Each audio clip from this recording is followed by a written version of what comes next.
What's up, my fellow poker enthusiasts? It's Rene, aka the Wacko here, and together with my co-host Adam Carmichael, we present to you the Mechanics of Poker podcast.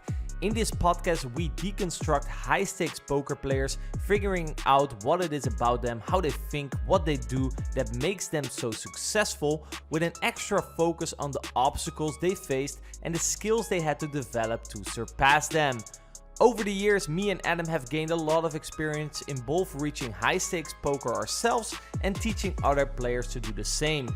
We have bundled all this knowledge together in our coaching program, The Mechanics of Poker, which is the most complete poker coaching product on the market. If you want to have a chance to work with me and Adam so you can get unstuck and make more progress in your poker career, go over to mechanicsofpoker.com to apply. But without further ado, let's learn from another high-stakes player's journey in today's episode. Welcome back to another episode of the Mechanics of Poker podcast. Today we will have a chat with Brazilian high-stakes online cash game player Matheus Pinheiro, aka Xplo1t4bl3. Matheus started out his online poker journey back in 2012 with a $50 free promotion and worked his way up to 40k NL. Okay, the recent milestone of his where he joined the likes of Stefan, Linus, Mike Boyfin. So started out with zero all the way up to 40k NL. As always, this grind towards the top did not come without the necessary bumps in the road. Having to move down his stake drastically and even considered stopping completely. Very curious to dive into how he has overcome these obstacles that I'm sure some of our listeners find themselves in. So hopefully Matheus can share some valuable insight in how to overcome the struggles poker players face. As always, we are joined by my co-host, co-mechanics of poker coach, Adam. Adam, what are you personally curious for with our guest today? Yeah, I'm really looking forward to diving into this 5-year period where he really struggled to get things working. He had some success where he went from 25 NL to 1Ks, but then he had a lot of turmoil and a lot of self-doubt about his poker career. Was it going to work out? So I actually think these periods of a player's career are the most interesting. It's generally where they shape their mindset, their kind of viewpoints going forward for the rest of their careers. So I'm looking forward to digging into that period and seeing how he came out the other side and went on to play high stakes after. Yeah, I completely agree. If I reflect on my career, usually you don't like going through shit, but then usually reflecting afterwards, you learned a lot of necessary skills that, you just had to learn in order to surpass to a next level. Before we start, I would like to give a big shout out to our sponsor, GTO Wizard, for sponsoring today's podcast. Take your game to the next level with GTO Wizard. Practice against GTO on all your devices. Study any situation from pre-flop to river, we've got it all. Upload your hand histories to uncover your biggest leaks.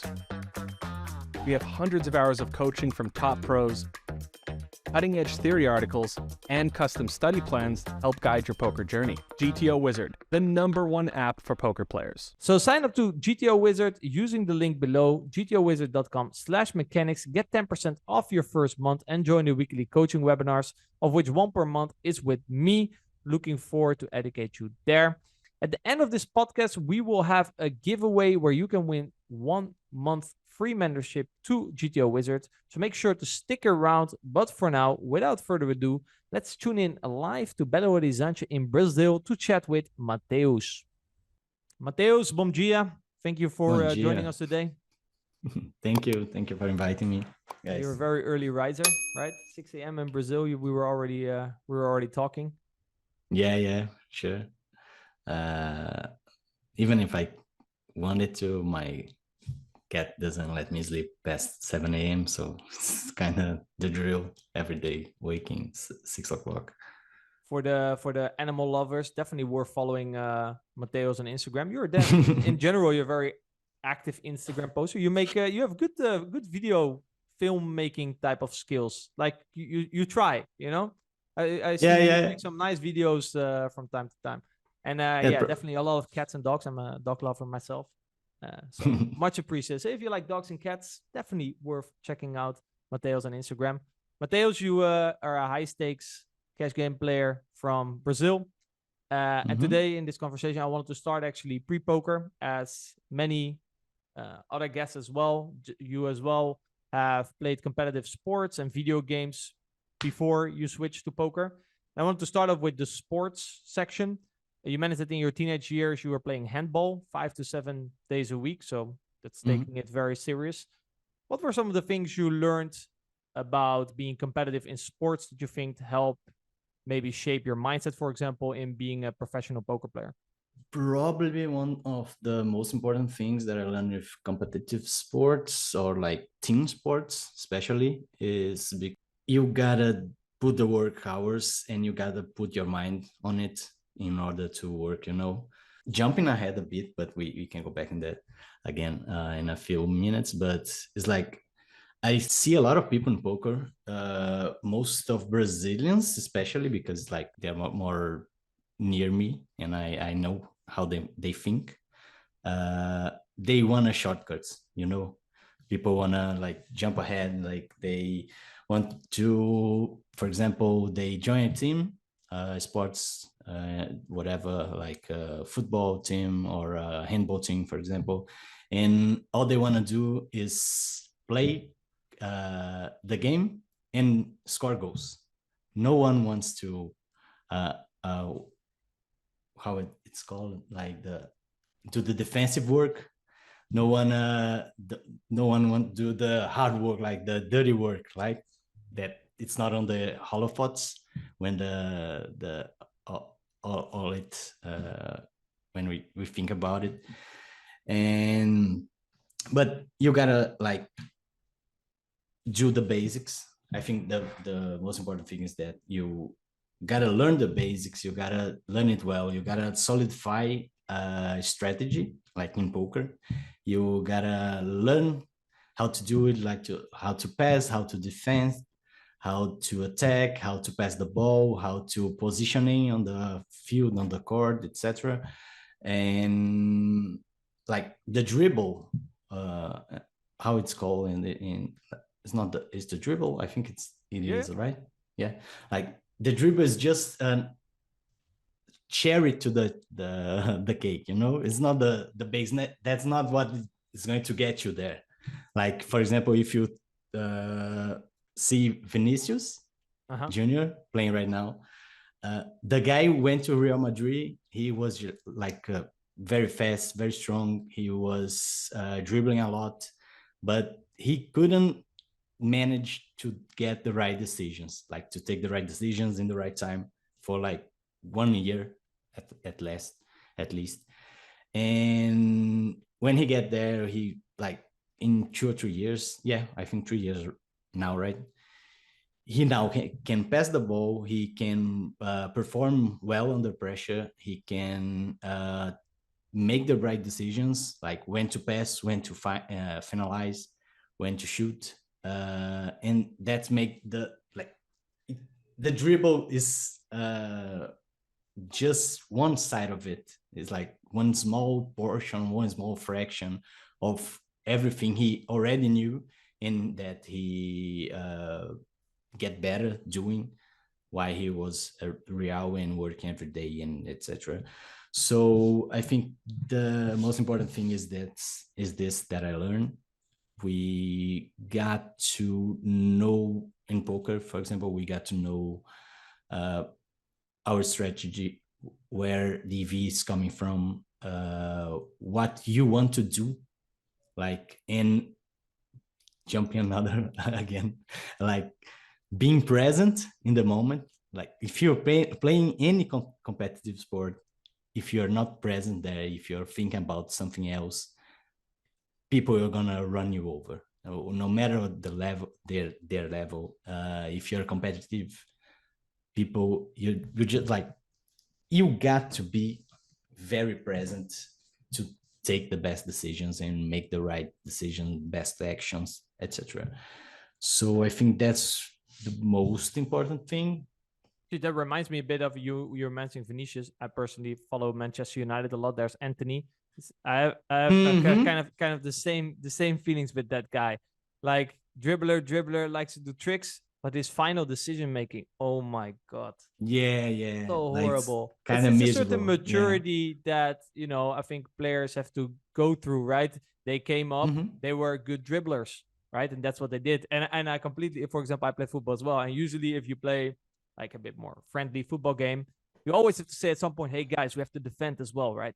That's usually something you have to say to people, or like let's say for example, you make an overlapping run, not to get the ball, but just to create space. That's something that people start doing at a higher level, right? And in if you play a bit more recreationally, you're there, you make that run because you want to have the ball, right? It's not I'm making this run, I'm just running here, wasting my energy. I don't even want the ball. I'm just drawing like a gap for you to walk into or something. That's something that happens way more at professional levels. So what would be, for example, you were mentioning, the dribble is a cherry of the cake. What would be like the dribble if in football we have the dribble or like a nutmeg? What's like the nutmeg of a nutmeg of poker that people are way too focused on? Where you're saying way more, hey, listen, you got to mature your game. You mentioned like repetition of like maybe the fundamentals, maybe the more boring spots, right? How do you then? So what would be like the nutmeg of poker, and how do you make repetition fun? I think it's more like the mentality, not one thing specifically. Like I'm an exploitative player. You probably heard that 100 times more than me, than myself. So like you are exploiting what, guy? What you're exploitative? Okay, so what are you exploiting? And then you ask that, and people just like, okay, glitch in the matrix. They don't know what they're saying, and they don't know why they're doing that. So I think that's it. Like the guy is trying to exploit, but he doesn't even know what is he exploiting. What's the basics? What it's the equilibrium. Yeah, he's trying to do something genius, basically. Trying to look for spots to maybe hero call, hero fold, make a great bluff. That's more the mentality with which he plays poker, which would be all the cool things, but not really where the money is made, right? You were saying like where the money comes from, more like, okay, playing your good hands well, playing a solid strategy, kind of more boring things that as you mentioned, very boring through handball. For sure. Yeah, and I in Dota, when I played Dota, I played that a lot. Yeah, you mentioned you're also playing Counter-Strike, Dota, right? These were some computer games you were playing a lot as well. In these two, you kind of feel in football as well. You see the drive that people have to the I think like to be famous. I don't know if that's the correct word. Like they want to be the attacker, they want to be the striker, they want to be the farmer, they want to be the hard HC. I don't remember how it's called in English, but like they want to be the player that make beautiful plays. They don't want to be the guy who you don't want to be the goalkeeper who carry the piano. Like they just want to get the most of it, but they want to do what they got to do to get where they want it. Like I think it gets. Oh yeah, I get what you mean, especially as you mentioned, not something specific. It's more your overall mindset towards the game. It seems like a bit more of a chase of dopamine, cool things. But then actually to come back to my question, then how have you throughout your career stayed focused on what's actually important and where the money actually comes from, instead of maybe being derailed by shiny objects like the dribble, the nutmeg, which would be like the cool plays in poker? I've definitely been guilty of that, of wasting too much time and looking basically for cool plays to make, and in the meantime screwing up on a lot of fundamental spots. I do that until this very day. So it's like I don't think it's something that you get rid of for good. So I struggled a lot for a large period of time, like playing, because we are talking here about Brazilian reality. Like if you're playing 200, it's already a good amount of money that you're making every day. So every day, not every month, every year, for getting a good living out of poker. So you kind of stay bored because it's not that dopamine rush that you said. Like if you're doing that, playing 200 for 3 years, it's kind of it gets bored, and you gonna chase that different strategy. You're gonna chase different sizes. You're gonna try to overrun opponents when you shouldn't. You're gonna try to do cool plays, like you said, check calling to river bluff catching on spot that you shouldn't, bluff raising river when you shouldn't, and most important, I think, is you try to chase something else in poker, but it's something like you're trying to chase something in life through poker. Yeah, like sort of a significance, like I need to do something cool to be significant in this game. Yeah, like, oh, okay, what you do for a living? I play 200. And what you do there? Okay, I just play a solid strategy and win, rake back, and that's it. I play 6 to 8 o'clock. Okay, so you basically have a job like everyone else, and then you gotta make excuses to do stupid stuff on your game and Yeah, not to at least improve. have And some to feel like something has happened throughout your day. yeah, Sort of. exactly. So what you mentioned like Brazilian mentality. Maybe they are looking for ways. I think we actually talked about this with, I think it was Figar, about that he sees a very big difference in like European mentality in poker, that they're usually way more driven by ambition. They want to become the best. They want to reach the top. They're usually more willing to take risks and stuff. Whereas in Brazil, they're maybe a bit more driven towards around financial security. Like they see the financial opportunity. So as you were also saying, like a lot of players maybe in Brazil strive towards getting to 200 NL, and then they make good living, and that's kind of what they strive towards. What made you want to strive higher than 200 NL? Why did you not just stay at 200 NL because you made a comfort living? What is it, like that competitive driving you, which I guess was also there in handball, was also there in playing games? Because for example, you play handball 5 to 7 days a week. You could have also just, I like to play handball. Let's play handball twice a week. But no, you went all in. Why? First of all, like I think Galfon said that once, like a long time ago, about everything being easy for us, like in school. If you have some a bit like if you are an easy learner, like everything comes easy. And in poker is not like that. And when you get to this barrier, like this wall, and you hit this wall, and like that is challenging. So what I get to do to get to the other side of this wall, or to solve this problem and be easy in life again, like be lazy, not lazy, but be in a good spot again, and say, oh, okay, I kind of like playing poker, like I'm good at poker. So it was probably around the time I joined BTS,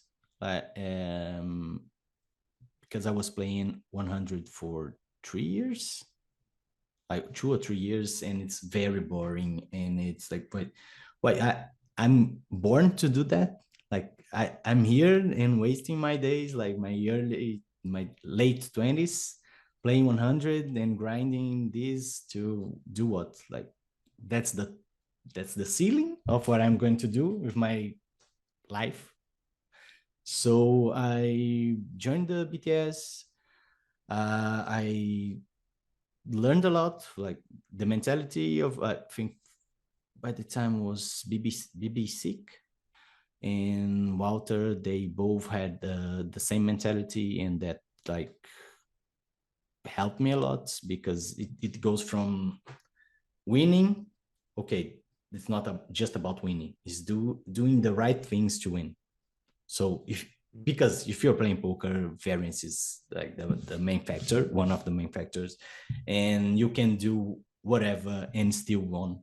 Like you can, I if I'm not wrong, last year for the 6 first months of the year, the greatest winner on PokerStars was a fish. Like the guy was winning like 1.500 or something, and 150, 100 and something. And then the variant hits him and he loses like 20 on 3K hands. So like it's not about winning in the short term. It's like building a mentality, building a strategy, building an environment that's going to help you to make the best decisions. And then you're going to start like all of this suddenly, but no, you're going to start winning.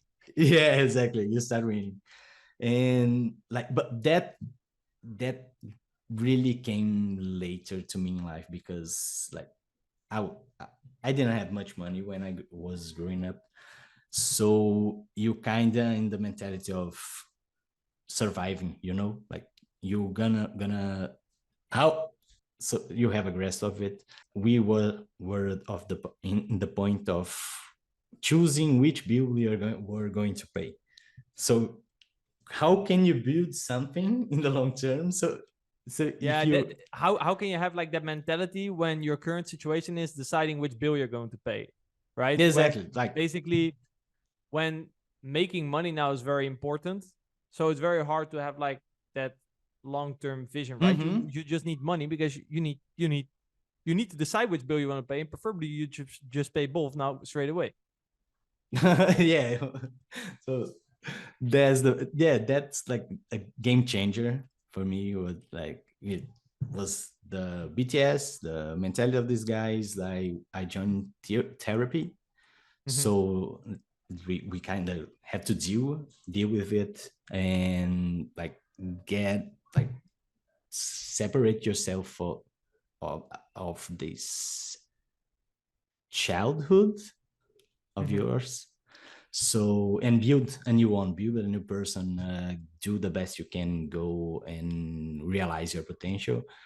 So you felt like, for example, you mentioned therapy, you felt like maybe your association that you had with money, given the environment you grew up in, was holding you back in terms of for sure, maybe striving for further than 100 NL.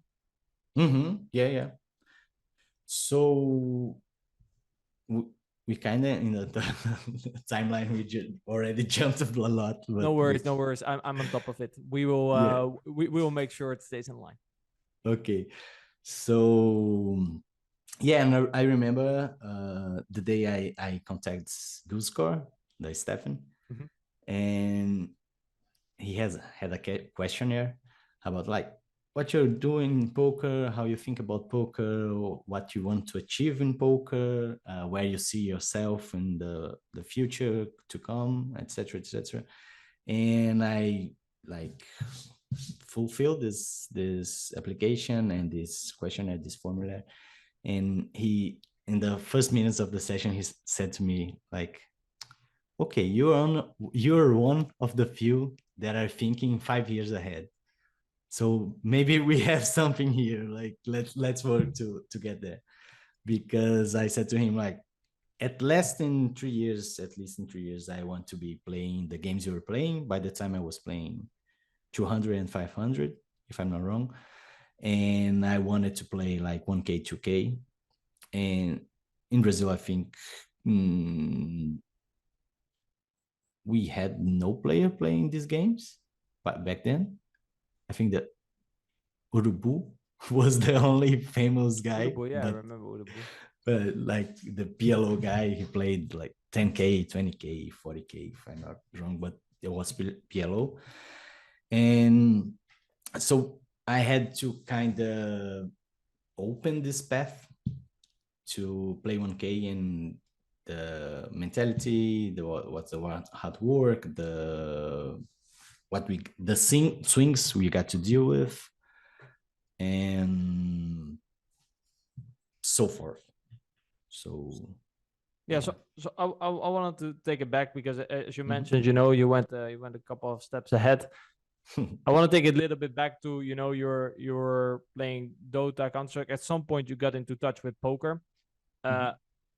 You saw did you see poker purely in the beginning as like a way to provide to get an income? Like, and I think a lot of the things that you explained, if you have like what is it? Is it the Maslow pyramid, if I'm not mistaken, like the hierarchy of needs? I think it's and like your basic need is that you want to be able to pay your bills, you want to be able to eat, and as soon as you have that satisfied, you go up in the pyramid, and you strive towards like personal development and stuff like that. But obviously the first need is that you're fat and you have a certain sense of security.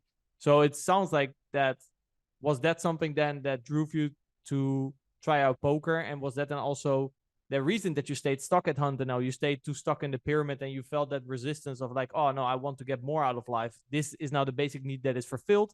I can, I don't have to decide anymore which bait to pay. I can pay both. Yeah, was that then like the motivation to get into poker and also the reason you stayed stuck? Yeah, a very good question. I think you summarized it like very well.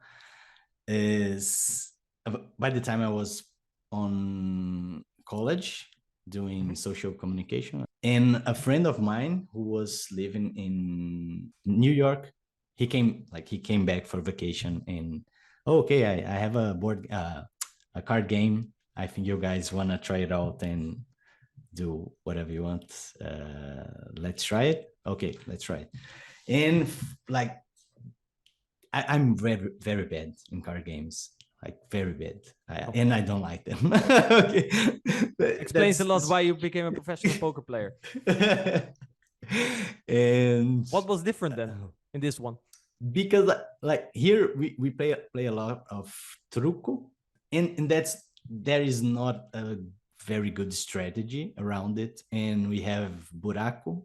I was very bad at both, and people like kind of mocked me. They didn't have the time or the patience to learn. They just moved that energy to mocking me about not being good. So I just kind of created a very bad feeling about card games. But this one was based around strategy, and like in one seat, you can, if the guy sits you in the chair and okay, that's the rules, now you're gonna play. Okay, you kind of already start to create some strategies. Obviously, that are not good strategies, but it's very interesting and challenging. So I started out, and I found out about pokerstrategy.com by the time, and they were giving $50 or something for free if you play the games. So I started studying and started playing and winning like $20 or so. So I was thinking, okay, if I get good at it, I can win a lot of money. And like in Brazil, if you're how we call it, like if you're a marketing person or someone that or journalist, you're going to like strive and struggle to get the decent paycheck. So I just moved my mind from okay, now I don't have to struggle to anymore to win like a few bucks, and if I do that, that's insanely more challenging and more interesting. I can earn a lot of money. So that's what I'm going to do now. And that was on the second year of the college, I guess. So I basically started playing a lot of poker back then. So it was basically the fact that it had a strategy aspect compared to like the other card games. It had more of a strategy aspect that you found interesting, and you felt like, hey, Yep. maybe also with your history with Dota and Counter-Strike, you learned to think strategically. You're like, hey, I can probably get better at these games because of the strategy aspect than in the other games. Mm-hmm. For sure, that was like, and the competitive factor, like, was very, very, very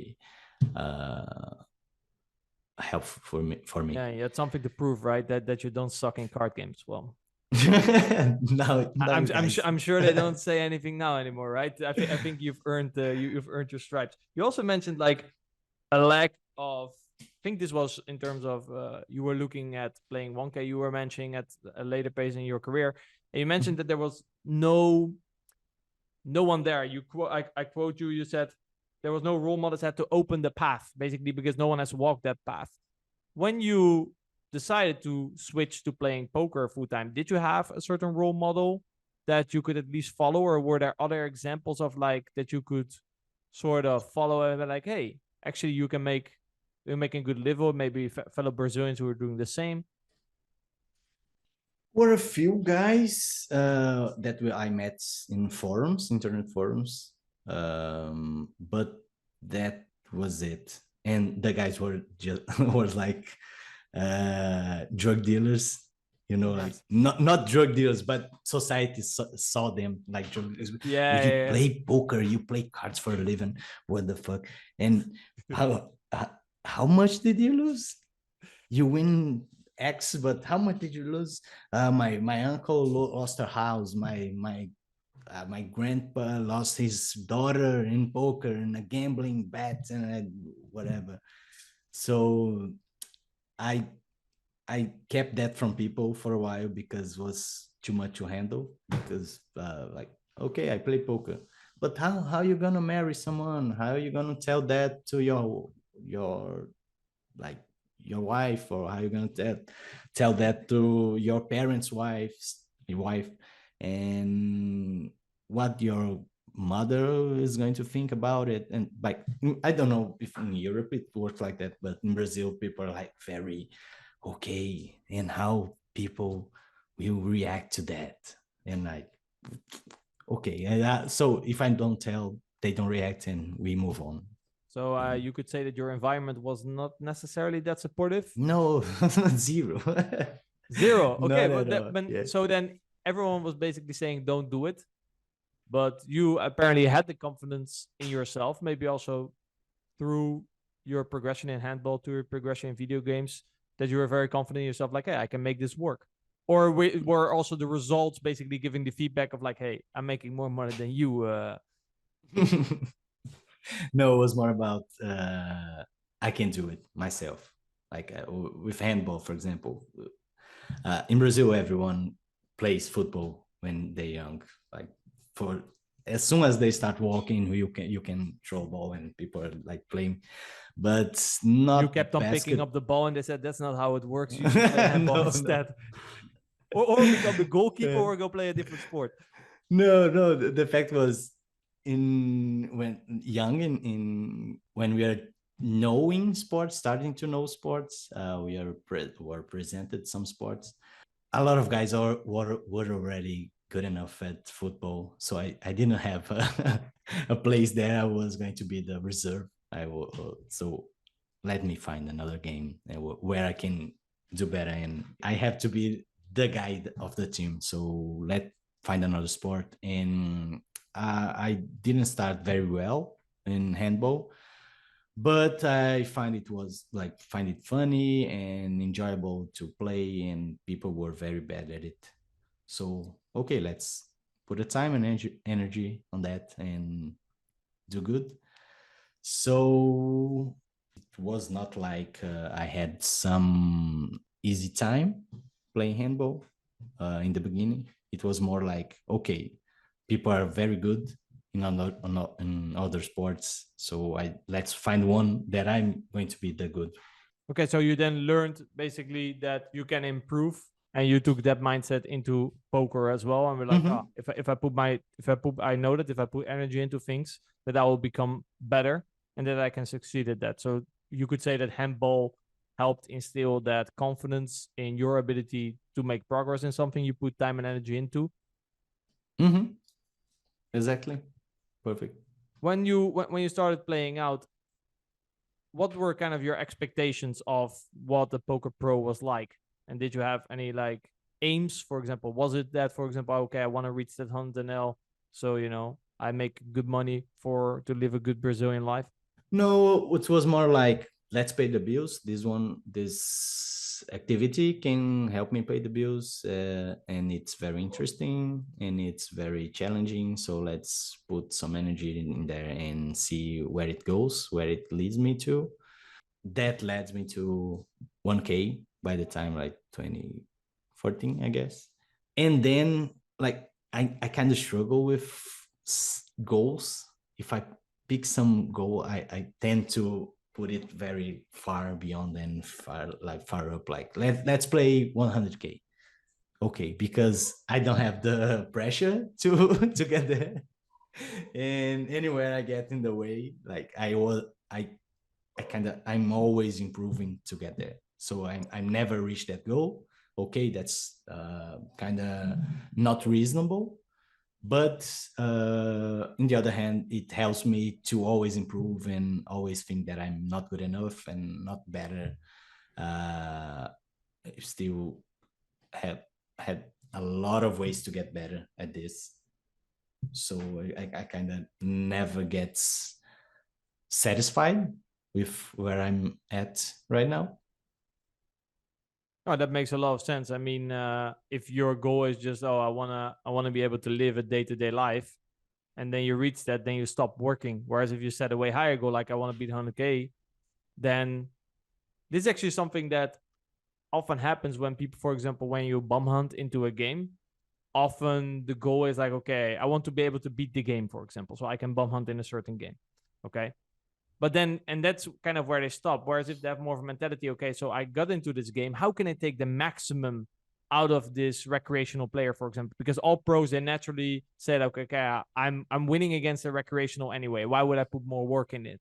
Right? Mm-hmm. Whereas if you have the mentality more of like, okay, how do I make the maximum out of it? Then you start to think differently, right? Like, oh, actually, where can I take more money from this recreational? Or like, oh, this guy is very bad, I'm already better than him. And that's when they kind of stop looking to progress. Whereas, okay, this regular apparently is one of the worst regulars in my tables.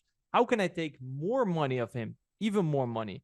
Obviously, your standard game, and because you're already better, you will make money. But how can you even make more money, right? And that's only a question that you're going to ask yourself if you set very high goals. So in your case, playing 100K NL. So I think that's very beneficial advice for people listening. Adam, I'm curious, like Matheus was mentioning, like his association with money and how he grew up in a certain financial situation. In your experience, maybe personal, but also in coaching a lot of your clients, how do you see people's association with money impact their poker career, or maybe certain mental struggles that they run into? Very good question. Yeah, I think it impacts you a lot, especially starting out.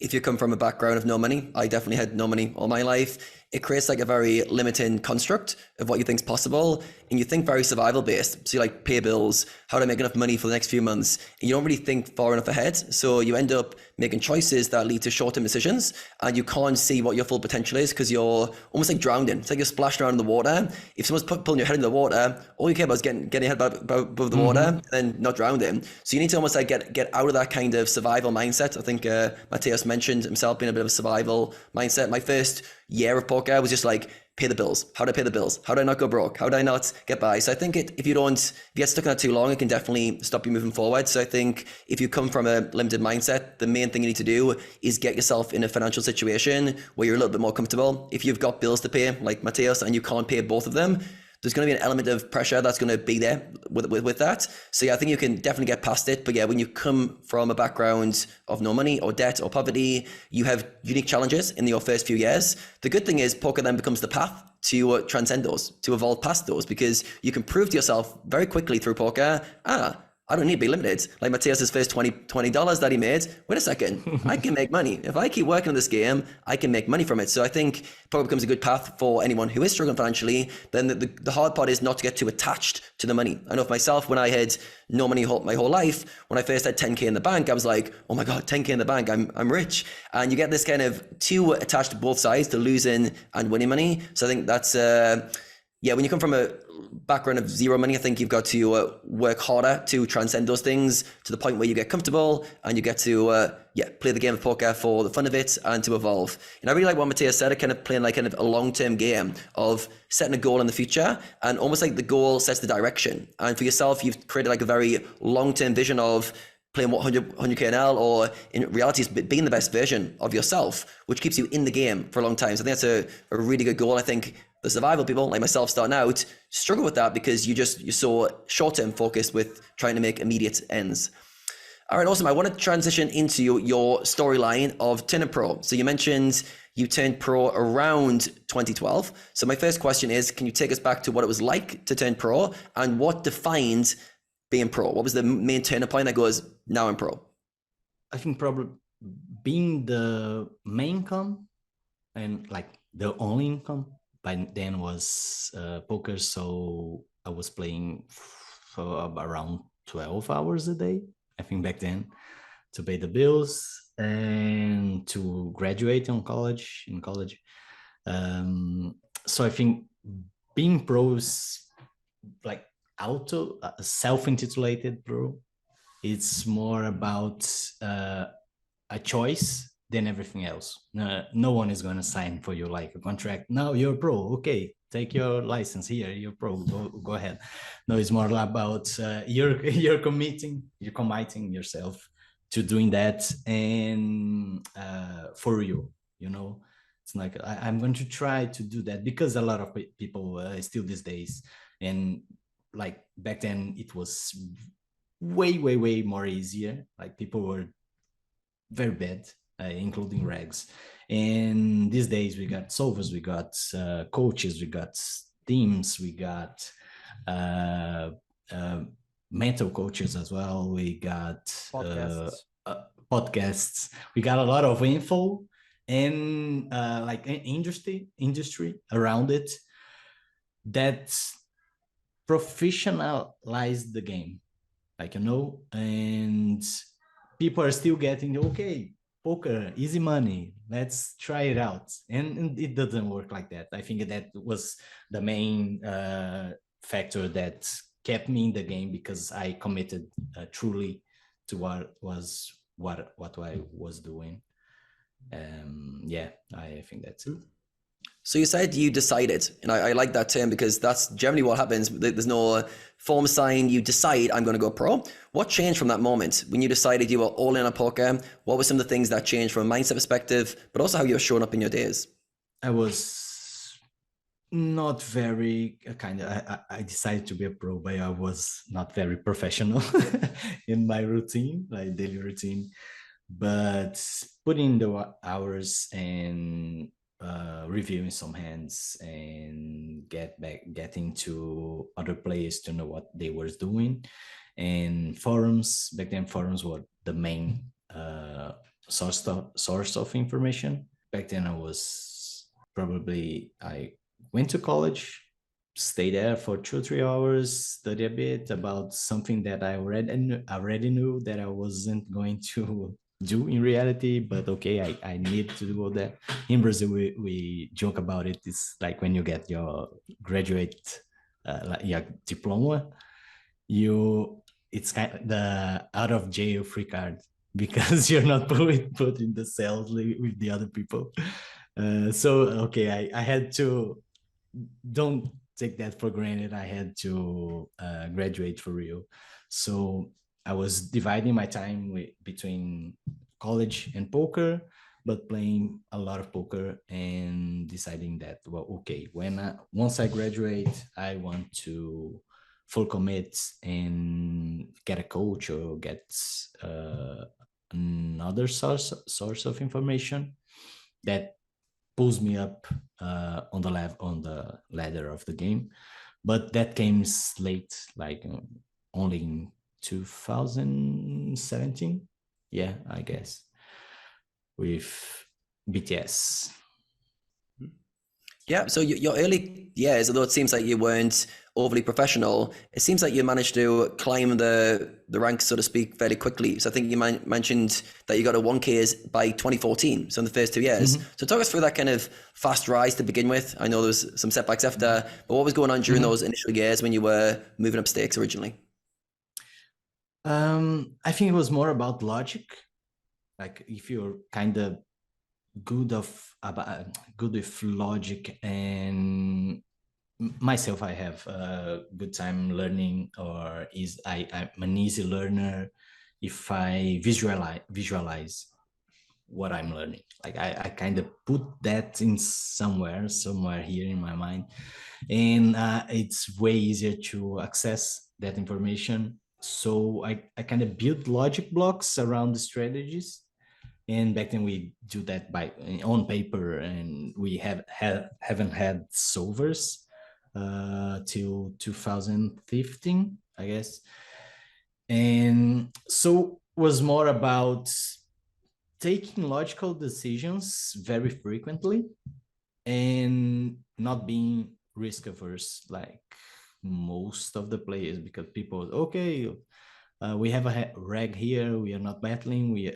Back then people were already hunting a lot, and I was, okay, this guy, I think he's bad, and so I'm gonna play him heads up. I'm gonna play whoever comes and sit here. So was more about learning day by day on the making of the process than anything else. And risk averse, I think it's very, very important. I wasn't like, I was already winning. I was already paying two bills both at the same time. So okay, well, whatever comes, it's good enough. So you've got the bills paid, you're moving up quickly, you're now playing 1Ks, you're using good logic to solve strategy, but then it all came crashing down. And you mentioned that you ended up back at 25 NL for around a year. So talk us through that kind of fall from playing 1Ks back to 25s, and what happened during that period? In that period of time, a lot of family pressure, like family problems outside of poker. So I had to cash out a lot and provide to some people back then. And the thing is, I think everyone works like that, because if you have a problem and you can visualize the end of the problem, like not the solution, but it's gonna end, it's gonna pass in 6 months or so. Okay, so you prepare your mind and your routine and your daily tasks and everything to, in 6 months, I'm going to be free again to do whatever I want and in the terms I want to do. But I didn't see a light in the end of the tunnel. So I was like very, when you said when you put your head up above the water, I didn't have that. Like I didn't know that I was capable of breathing again. So it was very, very challenging to keep playing, because I didn't have the urge, the feeling to play. I was feeling very bad about everything, about myself. I started doubting if I could beat the games. I had to, like, if you think, okay, I achieved something, I break to 1K NL, and now I have a downswing, I have family issues to solve. I don't know if I can get there again. And especially, I think in the back of my mind, the thing was, I cannot go back to not paying bills anymore. I cannot go back to being poor. I cannot go back to have nothing and having not like a good future to, like, I don't know how to phrase it, but the possibility of a good future can move anyone to do some stuff, to put work, to engage in something. But when you don't have that possibility, it's kind of you're drowned, like in your feelings, in your emotions, in your head, in your problems, and you cannot find a solution. You cannot do, like, you feel frustrated and probably depressed. So I think that was the problem there, and that leads to performing like, probably if you have a game, you're probably performing the game every day, and the game doesn't beat the games. Like you're basically a fish trying to win some hake back and trying to grind through your downswing. And so I lost myself on the question. Yeah, so it sounds like during this period, everything piled on top of you at the same time. You've got outside factors for your finances. I think you got married during this time as well for another bankroll. Yeah. Kind of a strain for you, and it feels like a very dark period because you mentioned like you can't see the light at the end of the tunnel. And I do feel like for us logical people who are quite goal driven, we like to know where we're going. This is some direction. There needs to be just a glimmer, just a flicker of a light to go towards. So you also mentioned during this time you were having some anxiety attacks. So if you feel comfortable, I would love to know like how you dealt with these panic anxiety attacks, what caused them, and what were some of the things that you had to work through to overcome some of those anxiety attacks. The main trigger was losing days, for sure. Like the main trigger, because everything was piled up, like you said. So the losing days, I went to bed like, what the fuck? What I'm going to do tomorrow if I lose again? And if I can manage to pay the bills, if I can manage to, by the time I was fiancé with my wife, well, I don't know how to phrase it, but so aside everything we said, I was going to get married. So another pressure, another thing to plan. I didn't know if I was going to be able to pay my marriage for my marriage. So everything piles up. And then I started with therapy, and that was the main thing that get me out of that hole, because you start to working on your problems, and you, like, I think most of our problems it's bigger and most dangerous in our heads than it's in life itself. So it's more this perspective and this projection that we have about our future and about what's happening, more than anything else. So when you start working on that, you kind of feel like that there is air to breathe, that you can put your head above the water, you can see the light in the end of the tunnel, and then there when the things start to get better. So it sounds like the therapy was a real kind of catalyst moment where it gives you a bit of a framework to deal with the issues you're having, but also it gives you that kind of glimmer of light of, wait a second, I can deal with this. Most of the problems are in my mind. Once I learn to understand them and get past them, the outside world isn't as scary as I'm making it, and I can move forward. So in terms of therapy, what sort of approach did you go for? What kind of therapy, if you know, you went down, and what were some of the main issues you had to work through? Obviously, there's a lot going on in your life. I can tell at this moment. There's a lot of financial pressure. There's a lot of performance pressure. What were some of the things during the therapy that you felt like you had to work through? I think the two main points were this fear of getting back to where I was, like this childhood, this bad childhood, and doing with one thing at a time. Like if you try to solve everything at once, you just end up doing nothing and being very overwhelmed. So mainly was these two things, and getting things out, because I'm not a very talkative person. I'm not very loud person. So talking about the problems kind of takes them of you. Like you put them away. Okay, now they are there. I can deal with them. They're not inside me, and I don't know what to do with them. Like I address everything that's happening, so it's way easier to deal with. And I think that's where the main points and the main issues that I dealt with. Yeah, I felt like during that period you were quite overwhelmed because you were doing too many things at once. It sounds like the therapy, one, you dealt with your fears of maybe going back to your childhood state of not having enough and not having any resources, but then also dealing with the kind of one by one nature of your problems. Because you mentioned earlier as well, like being present, which I'll circle back to soon. Being present is a really important feature for you to perform at a good level, both in sport and in poker. And it sounds like the therapy was able to bring your problems to the surface enough so you could see them for one, but also you could like kind of line them up in order. Rather than doing a million things, you're doing one. So a follow-up question from that: what does it mean for you to be present? Like, say you bring things back to the present moment. You're not in your head. What does it mean to you to be present? For me, I think it's about feeling. Like you have to feel what's happening. It's not okay. I have to deal with.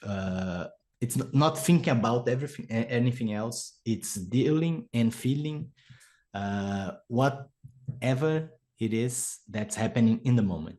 For example, you take a bad beat. Okay, you can get frustrated. That's normal. But don't try to not get frustrated. Don't try to be anywhere else. Don't try to feel happy again. That's not the point. Like, feel frustrated and go on and move on. And okay, feel happy with something and move on. Like, feel what's happening. I think that's the most important thing, because when you're feeling, you're not trying to do anything else. You're just trying to be, you try to be here, and that's it. I love that definition. Feel the moment and be in it. So yeah, it sounds like for you, like learning to be fully embracive of your experience of life. And obviously when you're going through tough times, the reason people struggle with this is because they don't want to feel fear. They don't want to feel frustration. They don't want to feel insecure. So they'll do something to override that, to suppress that feeling, to distract themselves, to not have to feel that insecurity. But as you've talked about, like being present means you feel all of it. You don't always feel the happiness. You feel anything that comes into the moment, and you're with that experience and you embody it. So yeah, I think a lot of growth can happen in that kind of state. And that's a great mindset and a kind of overarching mindset to approach life from. You want to try and be present in every moment you're in. Sometimes we fail, sometimes we end up in our minds and distracted, but the more you can be present, the better generally your life will go. So yeah, really resonate with that one strongly. Another thing I mentioned is like during this time as well, as things were compounding, you had poor health habits and a very unbalanced social life. So could you walk us through, as things were kind of compounding for you, what were your days looking like? How was an average day in the life during that period? Oh my God. Probably that one stuff. I think I was grinding from 11 to 4 or 11 to 3 with very short breaks between the sessions, like for 2 or 3 meals. But basically just playing poker, getting blue light in your eyes every day and every night, and that's like sucks a lot. So wait, that's 11 a.m. to 4 a.m. Yeah. Oh, I don't sleep 11 much. a.m. to 4 p.m. I was like, 6-hour session. But you're no. mentioning what is this? It's like a fucking 18-hour session or something. Like 15, 16 hours, yeah. And sleeping like 4 hours a night, because I as Wako said, I'm an early riser. So I went to bed like around 3 or 4 a.m. and wake up at 6 or 7. And that probably fucked up everything a lot more. Like it gets worse for sure. And when I met people on holidays and on weekends, was mostly for drinking, because it's kind of cultural here in the city where I live, because we live in the mountains. So all you do when you go out is drink and eat, and that's it. So it's the city in Brazil that have the most pubs. Yeah, have the most pubs in Brazil. So that's what we do. And so on top of all we said before, I still have the drinking issues. And I didn't realize till 20, like 4 years ago, that drinking, like, it's not good. Like, you got to manage that. Drinking socially, it's okay, it's fine, you do whatever you want with your life, you, including other drugs, your body, your choices, you do whatever you want. But drinking lots, first of all, for me, it's depressing, because 2 days from a night where you drink a lot, you're down. That's it. You don't have energy. You're kind of feeling bad. Your body feels bad. Your mind is very slow. You don't remember things very well. So if you add everything we said, I think that was tough, because I didn't have the time to think about what was happening, and I didn't have the time to feel what was happening. So it's kind of, okay, every day is bad.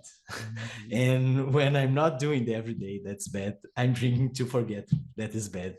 And I feel worse in the next morning. And it goes on. And well, it was very bad, but hopefully it passed, and I'm where I'm at right now. And yeah, so we'll come to the positives of how you got out of that. But yeah, I think it's interesting to like observe this, because you're obviously stuck in this cycle. And when things aren't going badly for yourself, often we're under the illusion that we need to fix things. We need to do more. So for you, you're like up at 11 a.m. grinding like 16 hours at your computer, because internally you're like, I need to fix this. Like, you got a strong drive to get out of your situation. You're not being lazy. You're not just sitting on the couch and just wasting time. You're working super hard. But the way you're approaching it is the inverse of what you should be. Like you mentioned, like you're suppressing every feeling. You're driving yourself into burnout. When you're not playing poker, feelings are probably coming up. So you're like, friends, meet those. Let's have some drinks. Let's get rid of all these insecurities. And there's just no time to feel the moment. As you said, there's no time to be present. There's no time to actually understand what direction you're going. It's almost like, to use the water analogy again, it's almost like flapping around in the water, splashing, splashing, splashing, but you don't realize you can just stand up. You're in like knee water, and you stand up and go, oh, all right, actually, what am I splashing for? And you pick your direction. It's still difficult. You're still going to make moves. There's still resistance to the water pushing against you, but you can start being directional. So I'm interested to know, the therapy sounded like a kind of breakthrough moment for you. So I'm very interested to know what happened next. Let's say we've got this glimmer of light that things can turn around. How did you start to get yourself back on track and out of this kind of downward cycle you were in?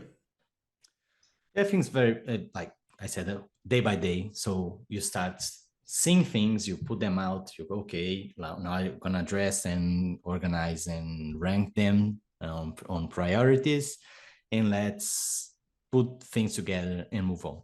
So first of all, I think probably when the family issue kind of solved itself, I solved it, but when it dissolved in the air, the air wasn't thick enough then, and I kind of, okay, now let's go, let's do what I got to do. And now that I already know how to do it, all I have to do is do it. Like a lot of dudes in one phrase, but that was the thing. So that when I put my mind on, okay, let's get help from someone who knows better than me in poker, and to fast track and to get where I was at again. So I did that. By the time was with BTS, right? Like I said, and I talked with my wife. That it helped me a lot, because when we said, okay, let's try it again, let's try it one more time, let's give it a last shot, to I may kind of dissipate the tension of when it's gonna happen, when it's gonna start to work out again, and like, what now? Okay, so what now? Now we are going to join the CFP. We are going to put one year fully committed to this thing. Whatever they say, I'm going to do. Whatever they doing, I'm going to do.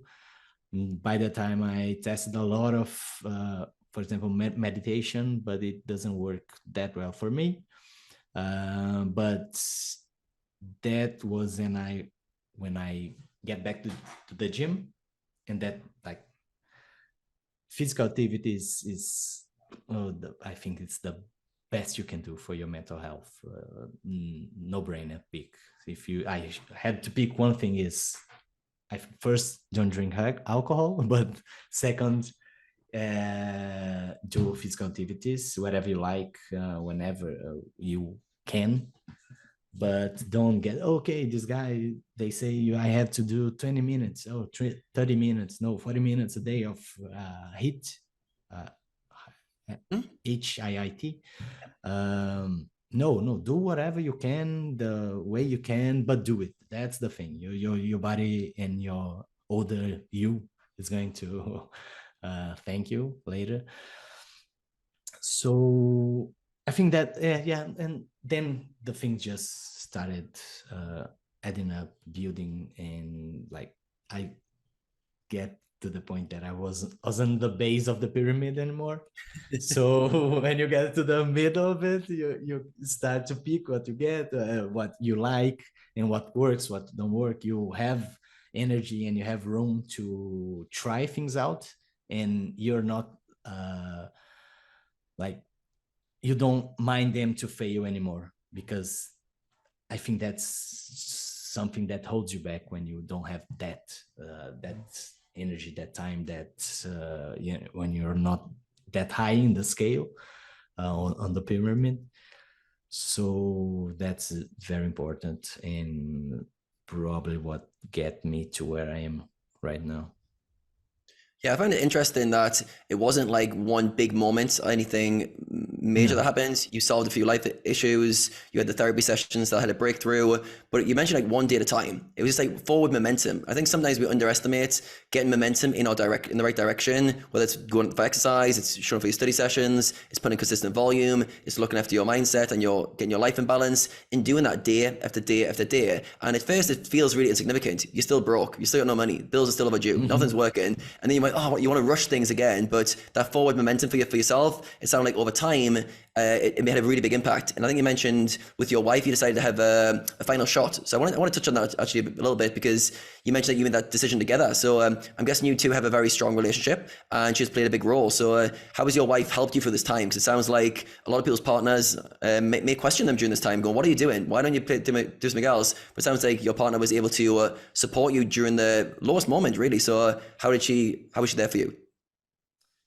Yeah, if you think about us both, like as partners, I'm more like the dark side of the yin, and he's the bright side of the yang. I think it's like that, because he's just like, okay, no, it's gonna work. Let's do it. Okay, let's have a life. Let's travel. Let's know people. Let's move abroad. She wants to do everything at once. So it helped me to deal with her and her feelings. But this kind of people by your side is like, I don't have words for that. It's an estimate. Like it's priceless, because she always sees the bright side of things, and she's always trying to move forward and do new things and try things out, and reaching to goals that I say to her all the time, okay, that's never going to happen. Stop thinking like that. But she kept picking, and she's not gonna change. And I love that.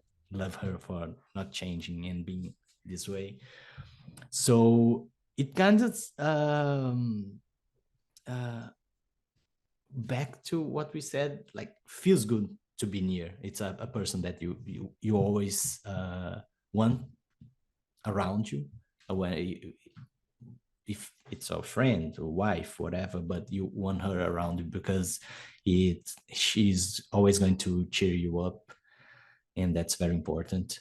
So like, of course, that's not always perfect, but this mentality to captain this subject helps a lot, like help infinite. Yeah, I think we all need someone around us who sees more for ourselves than we can see. Like they're a role model that pushes us to get that next level. Could be a friend, could be a coach, could be a mentor, could be a partner. But somebody like gets you to question like, how far can you go? Can you push things further? Maybe you're that person. Maybe you're the guy who drives everyone around you. But most of us need someone around us to, when we're in our low points, to tell us, come on, keep going. We've got more in the tank. We can do more than what we're doing currently. So it sounds like your wife was that perfect role model, perfect kind of person to be around you at that time to push you to go further. I like that you said you made the decision together for doing your poker career. It was a joint decision. I really like that, the unity of you two guys coming together to decide on the path. So I'm really curious to know, during this patch, what kind of skills and character traits did you have to develop? All right, so we've got a point where you're almost like breaking down, you're playing poker like crazy hours, your life's all out of balance, you're trying to make things work, but things aren't. But then you come to the side and you've got some momentum going again. What are some skills and character traits that you developed during that patch that have set you up for the rest of your career? I think probably, let's think about it for a while. Okay, I think consistency is the most important, because if you do not put consistently the effort and for example, you're a person, getting back to the start of the podcast, if you're a good player, good football player, you have a lot of talent. If you don't develop the other skills needed to be a player of the sport you're playing, with time passing and people consistently putting the work and the effort and work and etc. on these skills of that the sports need specifically, they are going to out you, like they are going to be better than you, and the talent is not that important anymore. So and it's not what differentiates you anymore, because if you know how to do a nutmeg but you don't know how to pass, no one wants you in the team. Okay, go to the bench and wait your time, man. And I think consistency is the most important thing that I learned by this time. And what else? I think consistency, is the most important one. Because the other ones you can work on, right? If you consistently work on the things that you're not developed enough or good enough, you're eventually going to get better and be good enough at them. Yeah, I think consistency played out on a long time frame. Just the results are ridiculous. Like how far you can get when you compound a little 1% extra, 1% extra day after day. And this kind of story arc that we're on right now, this wasn't quick. This was like 5 years of your life from like 2012 to 2017 going through this, but being consistent, showing up day after day and getting the momentum in your favor. I think by this time you're probably setting goals. Well, actually, I'm interested to know, during this point where you started to get back in, like on the momentum in your favor, what were some of the new goals that opened up for you? So you've already played 1Ks in the past. Were you trying to get back to those 1Ks as quick as possible? Or did you have some new goals that you were targeting at this stage? The goal was mainly to get as high as I can, probably. And like, no, okay, 1K, I know I can do. The games are different for sure, because back then we hadn't had solvers, and in 2017 solvers was already very popular. So like, okay, if I have put the right work in on the right direction with the right people helping me out, where can I get to? So let's try 1K first. And that was my first goal. And then I get to 500, and was a bit hard to get by.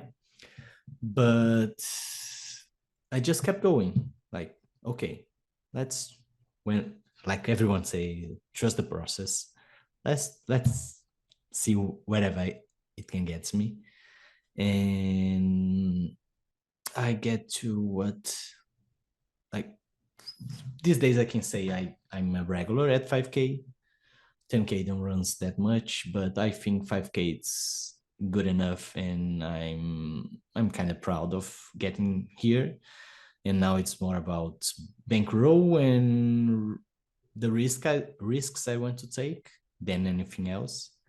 And like, I'm not going to play Stefan or Linus again, because that was was a very poor decision by me. But besides that, I think any day I feel like doing it, I can do it. So I think that I reached where I wanted to. Yeah, climbed the mountain. So for you, we had these like 2012 to 2017, quite turbulent years, quite up, quite down. I think you mentioned like you weren't very professional during this period. And then you mentioned like around 2017, you become fully committed. So I want to know like what was the full commitment change and how did things progress from that moment? Changing, like giving up on some things. I think that's the most, like, I'm not going to drink on Sunday, for example, because when I drink on Sunday, the first 3 days of the first 3 working days of the week are kind of whatever. So giving up of some things, like, and going to bed earlier, establishing a routine of studying and grinding and following it wherever you can. And but when I say it, feels like it's very it's just a few things, but that's it. It's just a few things. Like, okay, you're gonna work out, you're not going to drink that much, you're going to study every day, you're going to grind every day, as you said before. And okay, and that's what was a major big difference that I wasn't remembering, but now it get back to me. It was get time off poker, like rest. You need to rest, like rest. That's it. Because like travel, for example, is the best way you can rest your body and your mind. And do that, because I was on the mindset of, okay, I have to work every day, every time I can, because if I don't, people are going to get better than me, people are going to win more money than me, I'm going to lose the edge that I have on them, I'm not going to pay the 2 bills at the same time. What the fuck? No. So when you rest, your body needs to rest. We are not machines, and that's the beauty of the game and of life itself. So yeah. Yeah, I think for yourself, like, though you said it seemed like small changes, it's a very big mindset shift. And it's almost like thinking about your whole life in terms of how do I perform at my best? What behaviors am I doing that aren't contributing to that? Whether it's drinking alcohol, staying up late, not taking time off. And you started like really think about your career professionally and go, right, what do I need to be doing to show up as my best self? And it's so interesting, like as you climb high into the performance kind of avenues, you see the highest performers are just way better at rest. They're way better at recovery. Like the guys who are grinding and outworking people at the bottom, but when you get to the highest levels, they're all good at recovery, because you need to be to perform at a high level. So in terms of taking breaks, you mentioned traveling, anything else you fit in on a regular basis that is help with recovery or helps you to rest from poker? Time with my pets, because I love them, and they are the dopamine shot that I get every day and every time. And being close to the ones you love and doing things you enjoy, and like especially in poker, we have a lot of time, and sometimes when you have a lot of free time, feels like you have like infinite time to spare, but you don't. So use that time, use that flexibility, use that like I was talking, I think I was talking to George one time, like George from B2B, a long time ago, and saying, when we get to this industry and we get to some levels, sometimes we forget that why the reason we joined it at first, you know. So okay, I'm gonna to play poker because I can make money and I'm the boss of myself, and I have this whole time I can work from anywhere. And 5 years from then, you look at yourself and you're working 9 to 5 and you're stuck in your home. You never travel, you never spend time with the ones you like, and you're most like, okay, I have to work more, I have to work more to win more money. But win more money for what? Like, that's a lot. I ask this question to my students a lot, because I have to grind especially on Indonesian, late night, from 10 to 5. And I ask them, okay, and who you live with, what they think about it? Wait, because you wake up at noon and people already living their days, and when they are free, you are just working again. And how do you balance your life, and how this money is compensating for the time you're losing with the ones you like? And I think that's a question we gotta do every day to ourselves, independent of what we are working on, what projects we have in mind. We have to ask that all the time, I think.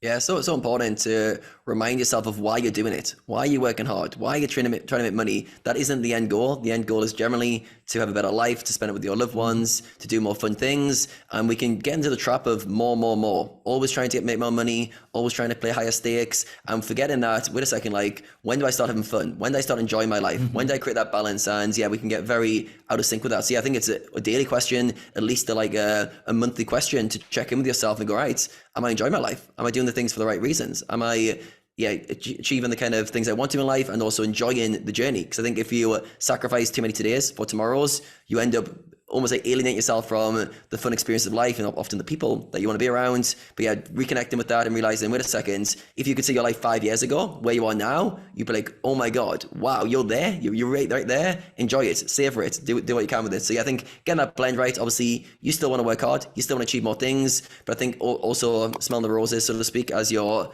on that journey is so important. Hi guys, Rene aka the Wacko here with a quick Mechanics of Poker 2.0 announcement.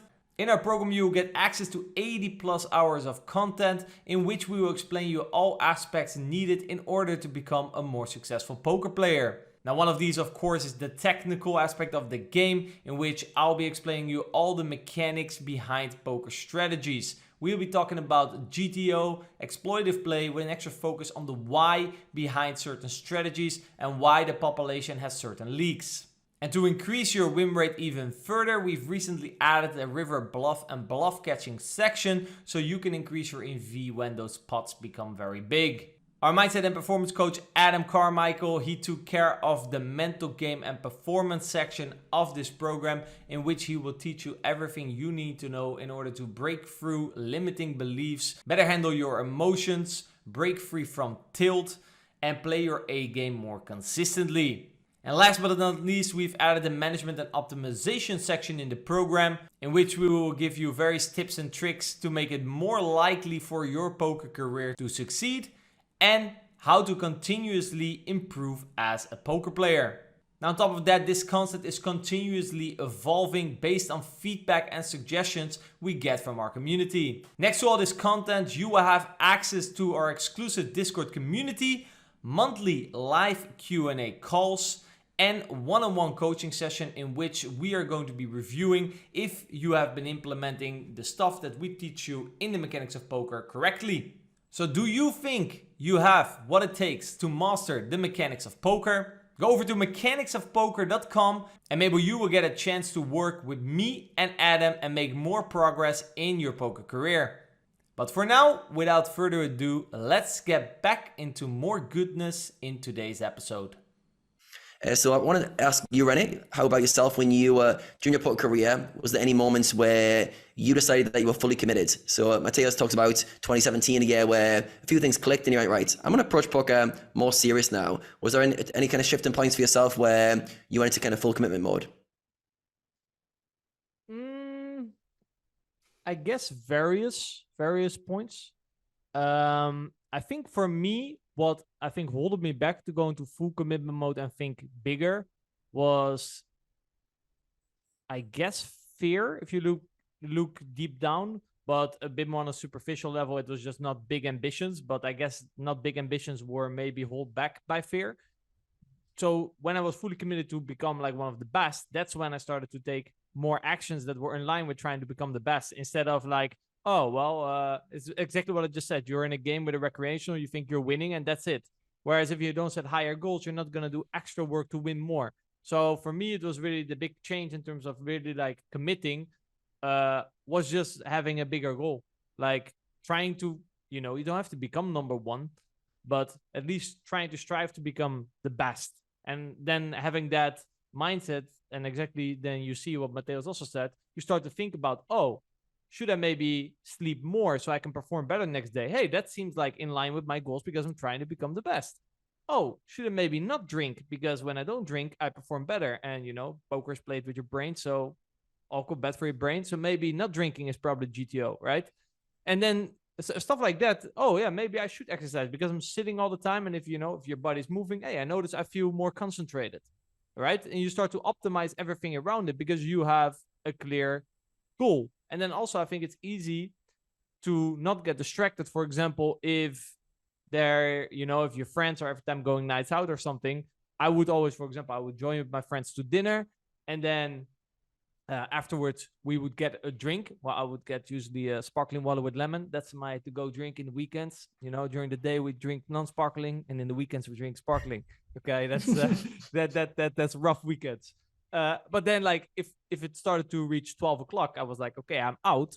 I have my fun time with my friends. Important. Usually, whatever happens after 12, usually it declines pretty hard in terms of the quality of the experience. It's like it's going to be very shit 9 out of 10 times, but 1 out of 10 times is going to be amazing. That's kind of the dilemma of anything that happens after 12 and there's a lot of alcohol involved, right? Usually the most legendary things will happen, but 9 out of 10 times it got way worse after 12, right? That's kind of how I experience it. So then it's like, for me, the decision is quite easy. No, poker is very important to me. I've done my social life. So if people then try to get me out of my schedule, or like, it's very clear because what I want is very clear. So I already made the decision, so nothing can distract me because that's my decision. It's already made. So I don't have to think. And I noticed nowadays it's a bit more different because I feel like I'm less committed to something. So I feel like my attention gets dragged more to the right and the left because at the moment, I don't have a clear answer for myself. I get easily distracted. Oh yeah, but this is also important to me. Maybe also, where you get older, other things also become more important. So I'm less willing to maybe sacrifice certain things, and I haven't made up my mind what's truly important. Now suddenly everything is important. So reflecting on this, is probably something I should maybe sit down for. So I'm less put in different directions, I would say. But yeah, I've been listening to a lot of your conversation. There's a lot of good stuff. You mentioned the consistency, right? Everyone knows consistency is key, but I think the overall theme of what I was listening is just a certain level of consciousness. This presence, because yeah, everyone knows that consistency is key, but still people are inconsistent. So you need to have a certain level of consciousness and a certain level of presence to be able to reflect on why am I inconsistent? In which areas am I inconsistent, and why is that? For example, you did a lot of therapy work. I did personally a lot of therapy work myself as well. And what that does, it starts to make you conscious of certain patterns, right? You have certain coping mechanisms in your life, why you deal with certain emotions. Therefore, you always shown this behavior due to an event that has happened maybe in your past. And once you become present of those and present with your emotions as well, right? When you're no longer scared for it, because you kind of know, like, okay, so this is where it comes from. I don't no longer have to be scared for it. I think this is a big part as well. Then you can start to see like, oh, I'm inconsistent because, there's something triggered in me when this and this happens. For example, you mentioned big losing days. that trigger anxiety, and most probably that anxiety triggers certain behavior, right? So when you become more conscious of that, you can see, okay, because of certain things that happen in my life, I've created certain coping mechanisms that has led me to become inconsistent in my poker grind, right? I cannot play the same amount of good volume because of this anxiety, and the anxiety is triggered by losses, which are, you know, a problem because of my childhood. You see kind of the link that I'm trying to make there, and everyone has like patterns like this. And once you become more present of it, more conscious, that's when you can start to make changes, right? So you're no longer a slave of your own installed programs, traumas, etc. So I think on this area, I don't know how it is in the rest of the world, but in the Netherlands, if you say that you go to therapy, they automatically think there's something wrong with you. I think this is just a general, right? Yeah, when you seek here. help, people think something is wrong. It's a general mentality. I think it's a very flawed mentality, right? For example, like with my wife, okay, to be fair, you initiate relationship therapy when, you know, there's certain things that maybe don't really work out. So that's maybe already like 6 years ago that we started that. But still, up until today, on a very low frequency basis, I like to schedule, and then we can talk about certain things, right? It's not that we can, but I see it way more as a coach nowadays. I think the word therapist, it's just like it's a coach, just like Adam is a coach, just like, you know, you do coaching, just like I do coaching. It's like you're gathering knowledge. Therapy, because of the word therapy, people have a certain association and think that something's wrong with you, right? To be fair, there's something wrong with everyone if you're willing to look, right? Again, that's just it depends on the level of consciousness. And I think when you go on the pursuit of poker, right, you become conscious of it. Just the way the game is designed, I think a lot of if you have some issues, you know, they get triggered. And I think, you know, then because you set certain goals and you see that certain traumas might limitate you, and, you know, that's that wall I think you mentioned, right? That's in front of where you want to go. And the only way to do this is to break down the wall, so to speak, and the therapist can help you break down the wall. So going through it then becomes the way. So yeah, I think that's a lot of good stuff. I wanted to ask, you mentioned meditation was something that didn't really work for you. How did you then cultivate this sense of presence? And because you mentioned presence a lot, right? You're very present with your emotions, being in the present. For example, you also mentioned relaxing is very important. So you spend time with your pets and your loved ones, but I'm sure you've experienced it. A lot of poker players experience it. I've experienced it. Then you do take time off, but you're only physically taking time off because in your mind you're still thinking about the fucking spew you made. Like, why the hell did I make that call? And in the meantime, you know, you're hugging your pet or your loved one, but it's not the same. So how have you cultivated that, and how do you switch off from poker so you can actually relax when you spend, for example, time with your pets or loved ones? I think this switch from I'm playing, I'm solving problems to, okay, now I'm living my life. It's very important because otherwise you don't take your head off poker ever. And you're just working 24/7 in your mind, and you're going to be restless and very tired, etc., etc. So I kind of I don't know what I do. I don't know the mechanism, how it works itself, but I go away off the table. I get off the table. We are like still thinking about the game. Okay, I think about the plays we're making, and then I go and do something that I like to, like eat something that you like, or eat, if it in your diet or not, I don't know, but eat something that you like or do something that you like, enjoy. And for me, it's eating and navigating like TikTok, for example, and seeing like some cute cat on TikTok, or maybe dealing with my wife and tickling her and doing whatever that I like. So kind of the brain switches from solving problems, or switch from fighting to being like, okay, now you're relaxed, you're fine. everything's fine. And then I go back to the table and solve the problems that I was thinking when I just left. And when I solve them, okay, I have no problems today. The day is done. Yeah, Okay, I have that more. Let's done. say, for example, I played my session. There's certain things that so I'm definitely less involved in this area. I need to review certain things just to make, else they will just stay stuck in my mind. I already know. And I try to let go, but there's just certain things that I feel like I have to resolve. I've been trying to make improvements on this, right? You mentioned a lot presence. Okay. And then this, for example, this is kind of a coping mechanism that I figured out like through therapy. Oh, so there I deal with a certain insecurity because of, for example, a hand. And if I don't review that hand, that insecurity stays there. Oh, you see cat lover. Yeah. Right there. Like the insecurity, you know, it's that feeling stays there. And I need to resolve that hand in order for the insecurity to go away.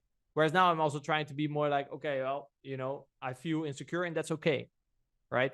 That's also something that you mentioned, just to be present with your emotions instead of I have to review this hand to get rid of this insecurity that I feel about a certain hand that I played, right? But something I see a lot of players and people doing are like, okay, I know I'm not, for example, I'm not good in 3-bet pots. Mm-hmm. I'm lacking in 3-bet pots, out of position. I don't know how to barrel the second barrel, what region of the cards are good for me, what are not, which are not. And they kind of close the eyes and look the other way instead of solving it, you know? Like, okay, I'm insecure about my game, but I don't know, I don't want to know how bad is my game. For real. I see that a lot. So that's then maybe, I mean, Adam, you can definitely hop in there. I'm sure you have something interesting to say. My first instinct would be that, like, they could not handle if they see the truth about how bad they actually are in that spot. Yeah, I think the ego trying to avoid confronting its own incomplete self, and sometimes we would rather be right, or at least think we're right, and not find out the truth. And yeah, it's generally a coping strategy which is generally when people are insecure and they build a construct of being right. They like to be right. They don't like to be questioned. They don't like confronting their limitations, so they'd rather not know. It's the kind of people who say things like, I could be really good at that if I tried. I just didn't try at that. It's almost like they don't quite push themselves because they don't want to find out what they're limited. So yeah, I think the not facing the truth in those scenarios, it's a character trait there. Yeah, for sure. Like what basically what Matheus is saying, you can use this sense of insecurity as a sign that maybe you're understudied in a certain area, correct? Mm-hmm. It's more that I think the evolution from an emotional perspective that I more made is that if I would now take action on it, it's more because I want to and not because I'm a slave of the insecure emotions that force me to have to review the hand because else I cannot continue on with my life. You understand what I mean? It's a different, it's a different sort of frame. Mm-hmm. Like you once did something to erase an emotion, okay? And now you can be present with the emotion of insecurity and you can be okay with it and then still want to review the hand, but more from you're no longer a slave of your emotions, basically, right? You're more conscious of the action you took based on the emotion that was present. And for me, this leads to a whole nother game of consciousness, of presence. And you can really zoom out and be like, you know, you kind of see yourself as a third person. You see yourself doing behavior, see yourself reading in certain ways. And once it starts to make more sense where things come from, and you start to understand it, also, you're no longer overwhelmed by the emotion. For example, if a certain emotion comes up, for example, you were talking about like an anxiety around losing, not or going back to something. Most probably when that now comes up again and you know what it is, you're no longer afraid of it. This was actually a question that I actually wrote down for you. Like, do you still experience to a certain degree, let's say you go on a very big downswing, like more recently, do you then still maybe experience some similar emotions, but because now you know where it came from and you did the work with your therapist, you're less overwhelmed by it? I think I can say yes, but like I said to you a few days ago, yeah, I was experiencing a downswing on 1K or 5K, I don't remember, but I still had the drive to play. I like to play a lot, but I didn't know I was playing. I didn't know how bad I was playing. So my coping mechanism with, okay, I'm down, I'm kind of frustrated. I know that I'm not playing my best, but I don't know right now what I can do to change it. But I do feel like I need to still play, still get out of this hole, but still get better. Like still, because when you're down, when you're far from your A game, you're basically showing your weakness all the time. Yeah. You're showing all the time. They're there. Everyone can see, and they're just more clear for everyone, your mistakes and your leaks. So what I did last month was, like you mocked me about it, was, okay, let me play 50k hands of 200, because if I lose, whatever, fuck it. But still, I can use that sample to know where I'm deviating from my main game, my A game, when I'm playing C game, and work on that later when I'm not on the mindset of a down. So basically, you noticed that you were playing bad, but you couldn't really grasp how that bad play looked like. So you hopped in the 200 zoom pool, grind 50k hands, so you can then look at those hands, and then they can look at your stats and be like, okay, so if I'm playing bad, this is what I do. Exactly. That's actually very smart. Yeah. Another thing that, getting back to the other question, but that I remember, and probably we all did it sometime or on a certain period of our career, is labeling regs with the good reg table, good reg label. And yeah, you do that more when you're not playing well, right? No, actually, I don't do that anymore. I don't label anyone good reg. Yeah, this is actually funny. Yeah, I used to have a gold tag, and I would tag a lot of people gold, but I noticed I would get intimidated by that. So at some point I changed, and I only give myself the gold tag, and no one else has a gold tag. It was kind of a sort of a mental solution. But what actually I noticed, like the better you're playing, the more you become aware of other people, how bad other people are, because you're constantly in A game. So I find myself, if I'm playing very bad, I suddenly start to change people's tags that are usually players, I don't think are that great, and I change them to normal reg tag. And then when I'm playing very well again, I'm like, did I give this guy a normal reg tag? He's terrible. Bad reg tag. It's sometimes changed based on how well I'm playing, basically. That's quite interesting.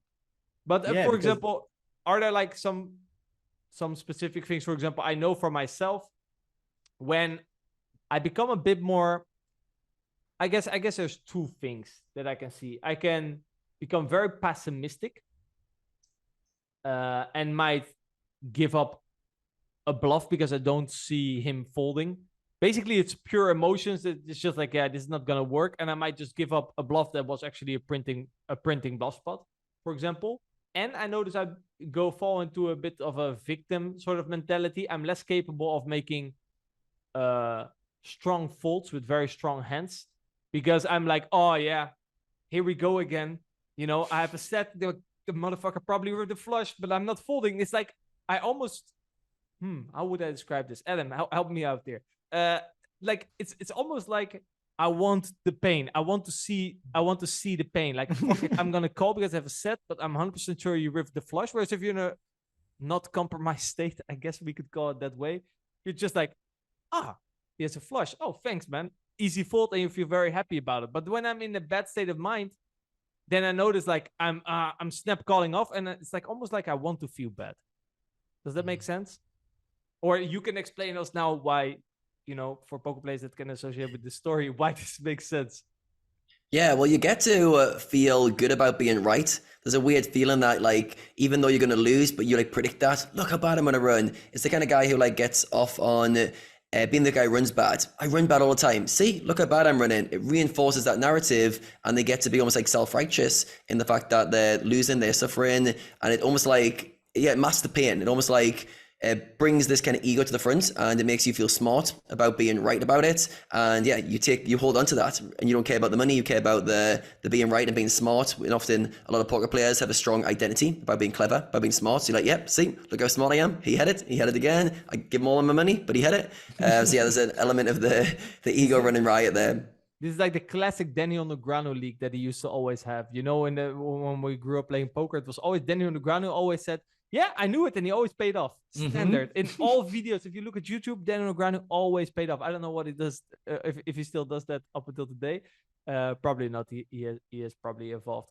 But I think a very important thing here, again, is we come back to present and consciousness. Because a lot of players, they might start doing these kind of things, but they don't notice it, right? The improvement is that maybe early on in your career, you might find out 3 months later that you've been playing tilted for 3 months, right?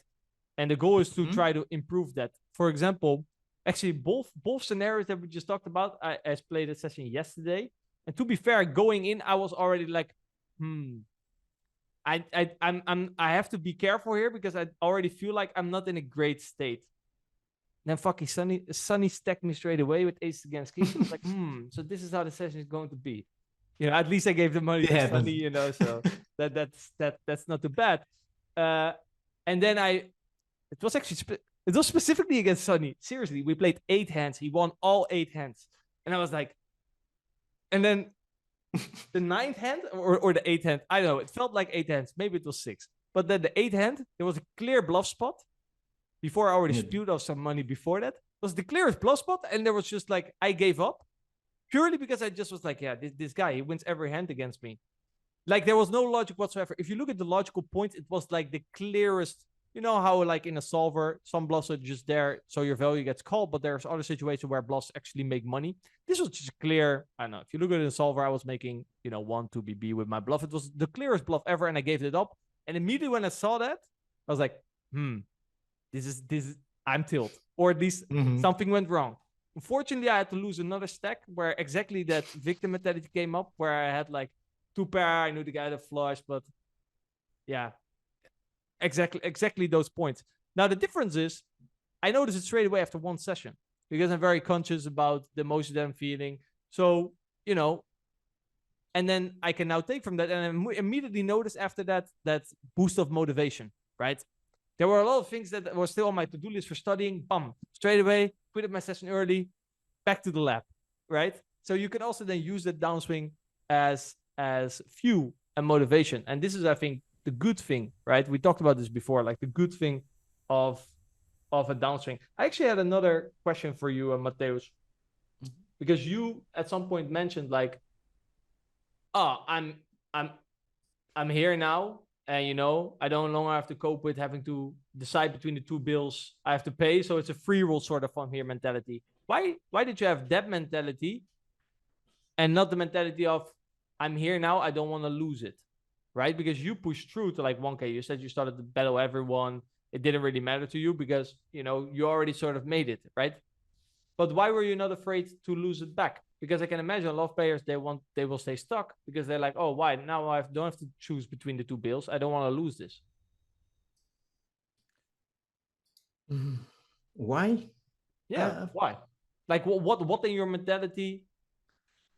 I think it's probably personality trait, because, for example, when I talk to a lot of people, I know that conundrum of you have 2 buttons.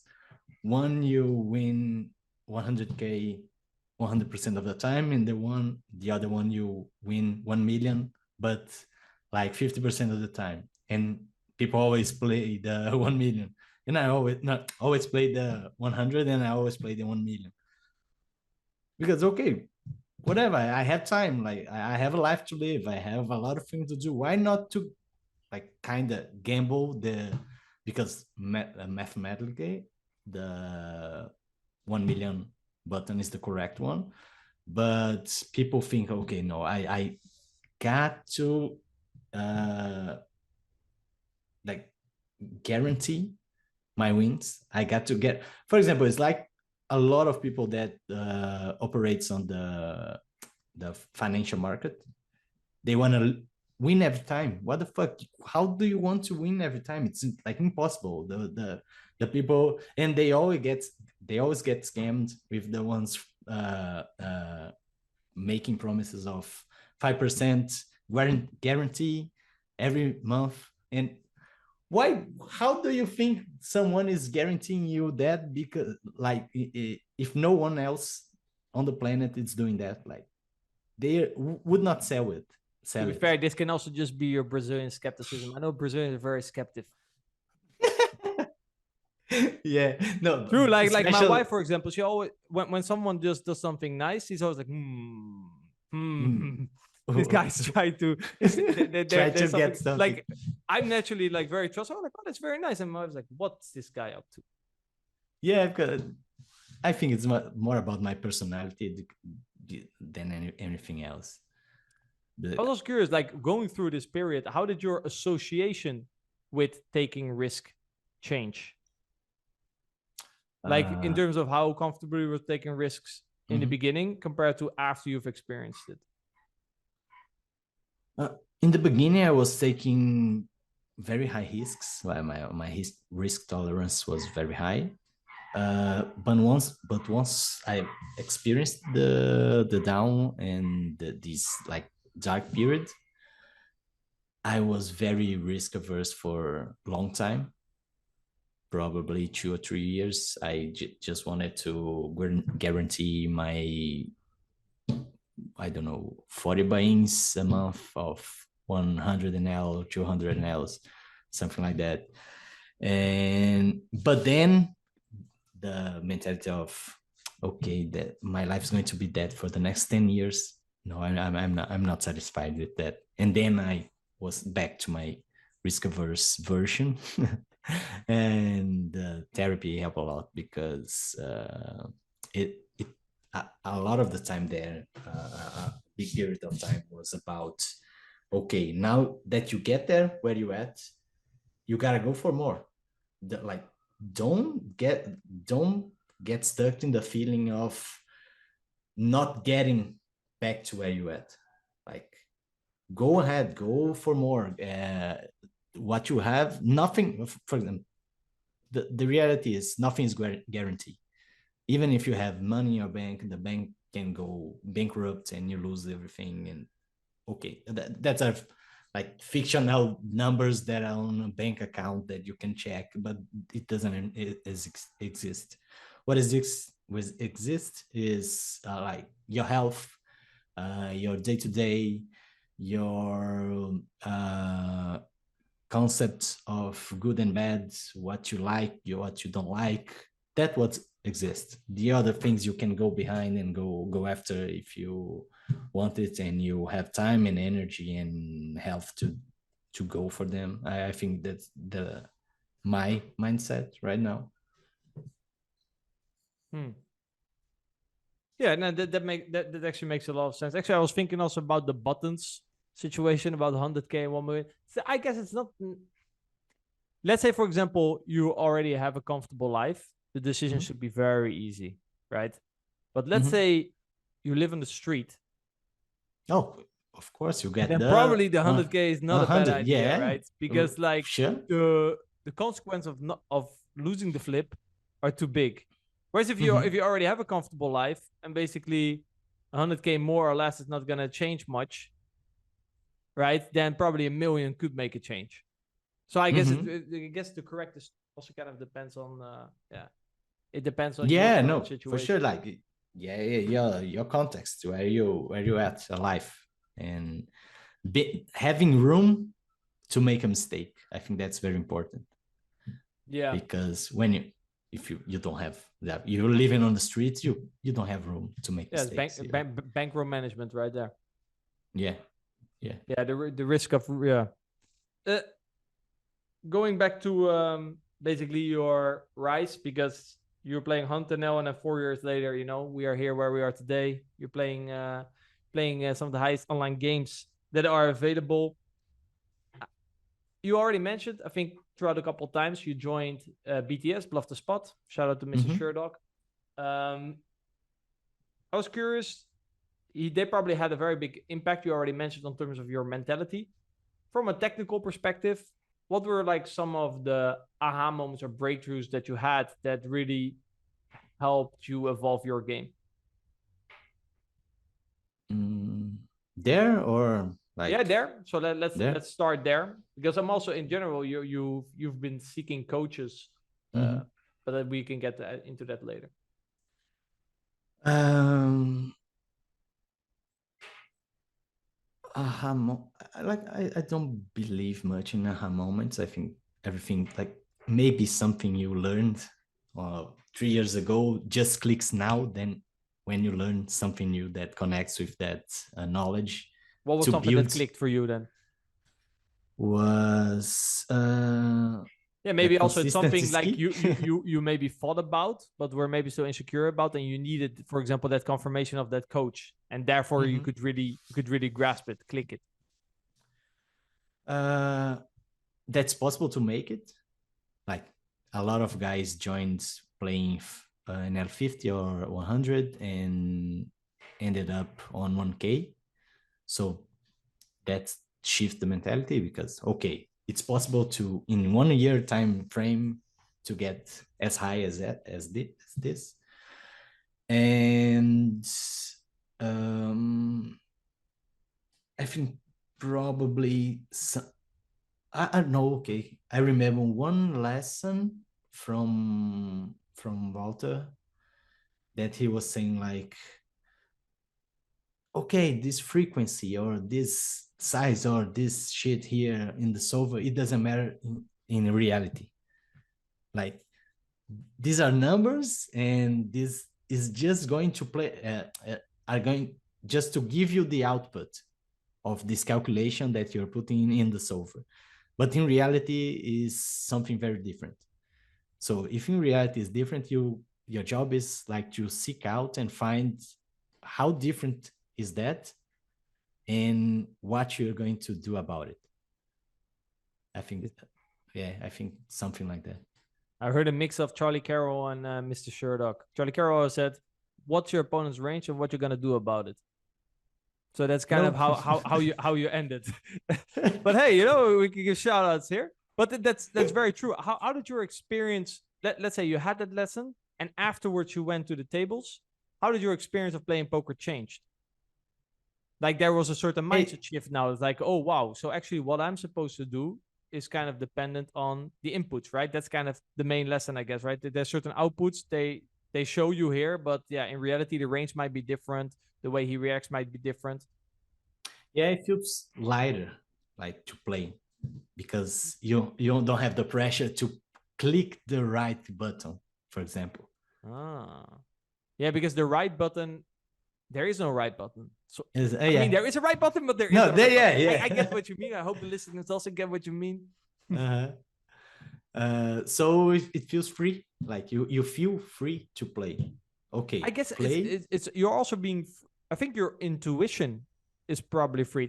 I think that might describe that feeling, because you're trying to intellectually put all these solver outputs in your brain, right? You're trying to memorize everything. It's very hard, but intuitively you might feel like, yeah, but the correct play here is different because I've seen the situation already, I don't know how many times. And intuitively, I feel like the range is different. So maybe when he said that, what actually happened was it gave room for your intuition to say, Matheus, finally.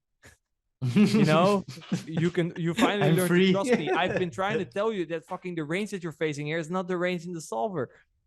Yeah. You're not anymore committed to a solver. You're not like slave to the machine. Like, okay, you learn from the machine, and now you go there and grab your money or lose it. But it's into you. Like, it's up to you. It's not like anything else responsibility. I don't know how to say it. But like, it's up to you, and the choice is yours. Don't give the excuse to, okay, the solver did that. I have to do that Yeah, too. you just have to Okay, try no. to make the right decision that you The feel right like for is you. best at that moment. Whereas it's different than, oh, I'm trying to make the right decision based on the solver, but I don't remember. That makes a certain pressure, you know. Whereas if you're just like, okay, I'm going to try to make the best decision here possible, then by definition you will sort of succeed, and it will relieve a certain amount of pressure. And somehow you're not afraid of losing anymore. Yeah, and then suddenly, surprise, surprise, you will actually, when the pressure is gone, you actually start to think and actually make quite good decisions. Mm-hmm. You also mentioned, was this then also, I guess you were already working with solvers, or did they introduce you more to like how to work efficiently with solvers? Yeah, they introduced me to work with solvers. How was that the transition for your game, like pre-solver, post-solver? First we all get like too attached to. I get to put the right input. Like here, I play 33%, 22%, or 75. What's the best size possible? What's how many sizes I use in every street? And then we get like forward in time and get this lesson from Walter. And okay, I can put just one size here. It doesn't matter if it's 33, 30, 31, 28, 25, etc. What I get to think is how my range wants to like, how is my range articulate with this bet size, and what this gives me and what this leads to on the next street. And like on the next, based on the size, on the person, on the etc., we get to the river, and on the river we get to make decisions that are kind of more like black and white. Mm-hmm. But till there is like free land. Everyone is correct. No, nothing's right. Well, like some things are right and some are wrong, but you get the point. Yeah. So basically, you know, if you want to make a range bet, you should probably not bet 200% pot. That's probably not. Those things don't really align, right? And if you're gonna bet 25% pot, don't bet 20% of the time, most likely in most scenarios. Like the bet sizing and frequency, they have to, you know, they have to match. But then within that, you can do basically whatever you want, right? It's in the end, it's always the execution of your strategy is going to determine the EV, not the actual exactly. That's I can definitely see how that would be pretty eye-opening. Usually, actually, when I see a Brazilian screen name popping up in the internet, I know that's probably some MDA red line machine. You are definitely more nuanced. So you've never really dived into the MDA stuff. That was not your school. It's more solver-based. Yeah, a 0 MDA. I know one thing or two about MDA, but that's it. Because I think it's more about this, getting this ability to execute my free will of doing whatever I want and not what blueprint is telling me to do than anything else, you know. Like I got to be able to deal with the problems that the game is giving me right away. Yeah, so basically what you're saying is what you experience with the solver. If it's too fixed, and let's say, for example, you get a blueprint MDA driven strategy, you're again being you're being restricted. You're restricted to think, I guess. Exactly. Right? And I think, you know, both have their benefits, but indeed a common mistake that I see when people start to use solvers, they stop thinking. And thinking is pretty important. It's nice, right? I have to laugh about it. Hey, listen, I enjoy it. It happens. I'm sure. I mean, I have the same. Maybe you can relate, but sometimes when I do too much solver work, I can also fall into like sort of trying to memorize what was the correct output sort of fatality. Like tick, I have to tick myself a couple times in the head. Like, what are you doing, idiot? You know, but it's contagious in a way. If you do too much solver work sometimes and wrong, maybe from a wrong perspective, that can definitely happen. I'm curious, like, so you are moving up through the game. think, how long did you stay with BluffTheSpot? 1 year. 1 year. And Okay, so you learned a 2 lot. months, After that, I guess. you continued on your own. But throughout that, you constantly kept on looking for coaches because you mentioned you reached out to Go0se.core. I know recently also you did some coaching with Dudd. And always when I talk to you, like, oh, does he give coaching as well? Cool, maybe I'll reach out. Even though you're already at very high levels, what makes you keep on reaching out to coaches? And I'm sure there's people listening at Hunt NL that say, I don't need a coach. So that's why, this person listening is like, hey, I say that. I'm at Hunt NL. I don't need a coach. This guy's playing up to 10K NL and he's still looking for coaches. There's a different mentality here. Like the urge for learning, for knowledge, I think is very important. Like it's the main driver to get there. And like I think it's very funny, enjoyable to like what we are doing when we do sessions, me, you, and Sunny, for example, and we and Matheus.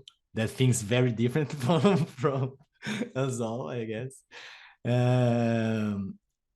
It's interesting to know that a game that is 2 cards in your hand, like no limit for sure. 2 cards in your hand. The opponent has 2 cards, and we have five cards on the deck, on the table, and everyone thinks differently about this. And even that we have solvers for 8 years, like popular solvers for 8 years now, I guess, everyone still get the different ideas about some things. And not like someone we can rule out like wrong ideas. We already know that doesn't work that way. But a lot of the stuff, a lot of different views, point of views about the same spot makes you very, very different, and most of the time better player than you was before this contact between you and this new idea and this new person. That especially because these guys that I reached out and worked with them was playing way higher than me by the time. So knowing, for example, still on this very day, I don't know if 1 or 2 people know how Stefan plays. Like you, Stefan 1122. Yeah. I saw he's limping around now. I don't know how long he's been doing that, but and if you get Stefan and Dudd and Linus and Kevin these days, Kevin Park, and all these guys, they have the same idea about the game, but they execute them differently, and still gets money, and still are like having fun while playing. And maybe I guess like some are more simplified strategies, and some don't. But that doesn't mean that they are like one is worse than the other, And so I think I can say I like possibilities.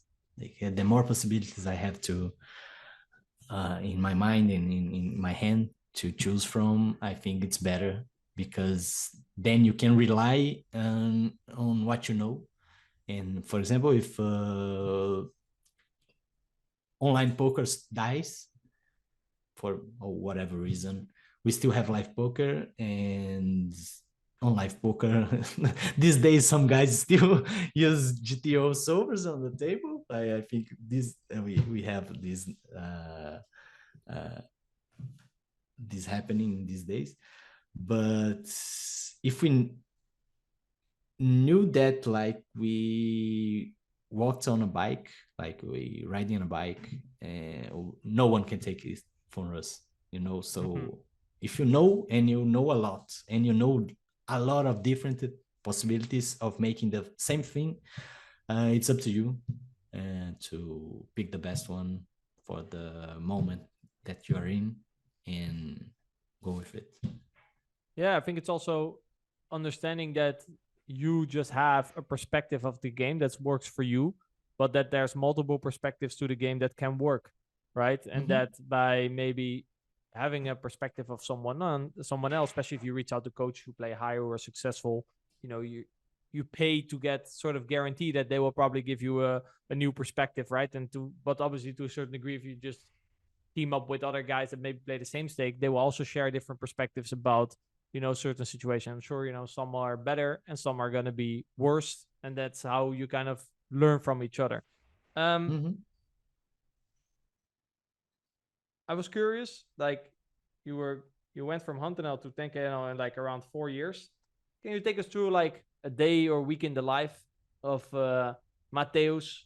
This is the improved version, right? You're being consistent, and that's mainly because you stopped drinking, you're sleeping well, you're exercising, right? You're taking time off, was very important. Rest.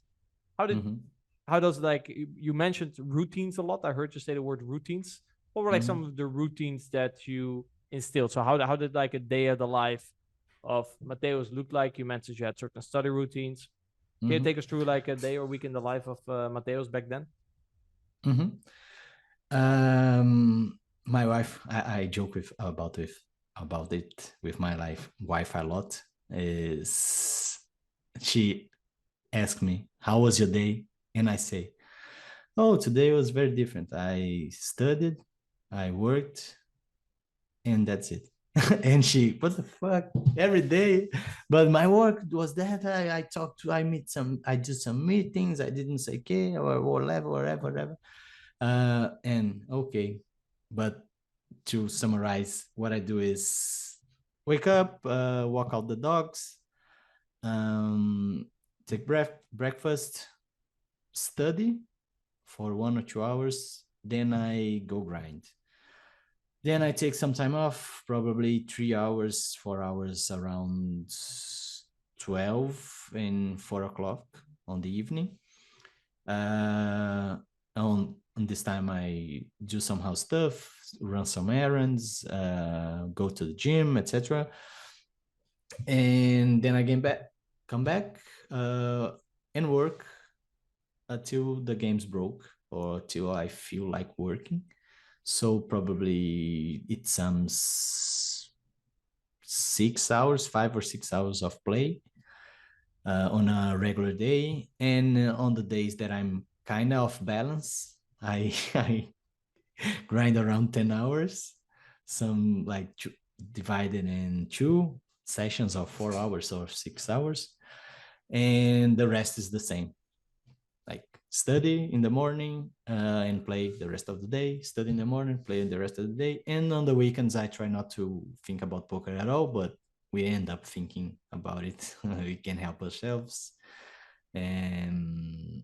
But I try not to grind at all and just enjoy life and rest, because we are past 30 and the time is that the clock's ticking. You start to notice the difference. When you say study, like how does an hour or 2 hour study session for you look like? Do you review the sessions of the hands of the last day, or are you very deliberate in terms of, okay, I have certain areas of the game tree, like for example you mentioned barreling turns 3-bet pots, that I'm going to work out a strategy, or how does that look like? First, when I started with Go0se, I established a framework that was built around confidence, my confidence in certain spots. So I ranked them, and the more confident I was, the less I studied about it. And the goal was to get confident, or at least half confident on most spots possible. But these days that I kind of confident on most spots, I just review hands that I marked. And when I see something that's kind of off, or that I'm not, like I already knew, but I didn't do by the time, I dive deep on that to kind of solidify what I thought that I knew, but I didn't know that truly, you know? So it's very open these days. No, yeah, that makes a lot of sense, right? So basically what Go0se was saying is, let's say, for example, you rank from 0 to 10. let's say I have a spot that's an 8, you can put in extra work to make it a 9. But if there's another spot that's a 5, you know, you could probably lift it to a 7 with the same amount of work, so you gain 2 points instead of an 8 to a 9, right? And I think also if there's less spots that trigger insecurity in your session, you're just going to naturally play your B game or A game more often, right? Because you're more in flow, and therefore you will play that spot better as well. So I think this both from a technical perspective and a mental game perspective or performance perspective, it's a very beneficial approach. I guess also frequency of the spot was important here. Like, yeah, a river checker is in a 4-bet pot. Yeah, we never studied that. Exactly. So we're talking just frequent spots, like single raise spots in position, single raise spots out of position as defender, stuff like that. Yeah. Exactly. I think that's very effective. I know you do coaching yourself as well. What are like some of the most common leaks that you see that a lot of your students have in common when they come to you?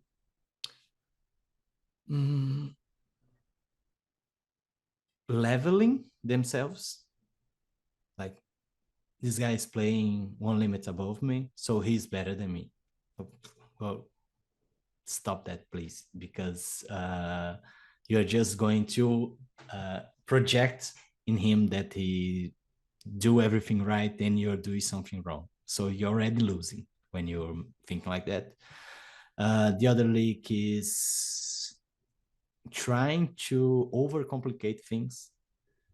Like, no, here I got to achieve some kind of frequency with this exact hand. He checks, this hand checks 15%, check raises 70, and the rest is going to be overbet, between overbets and 3/4. And I say, if you're going to spend that energy in one hand in a session, or you're going to end the session burned out, or you're not going to play the other hands while this one is happening closely to what you already knew.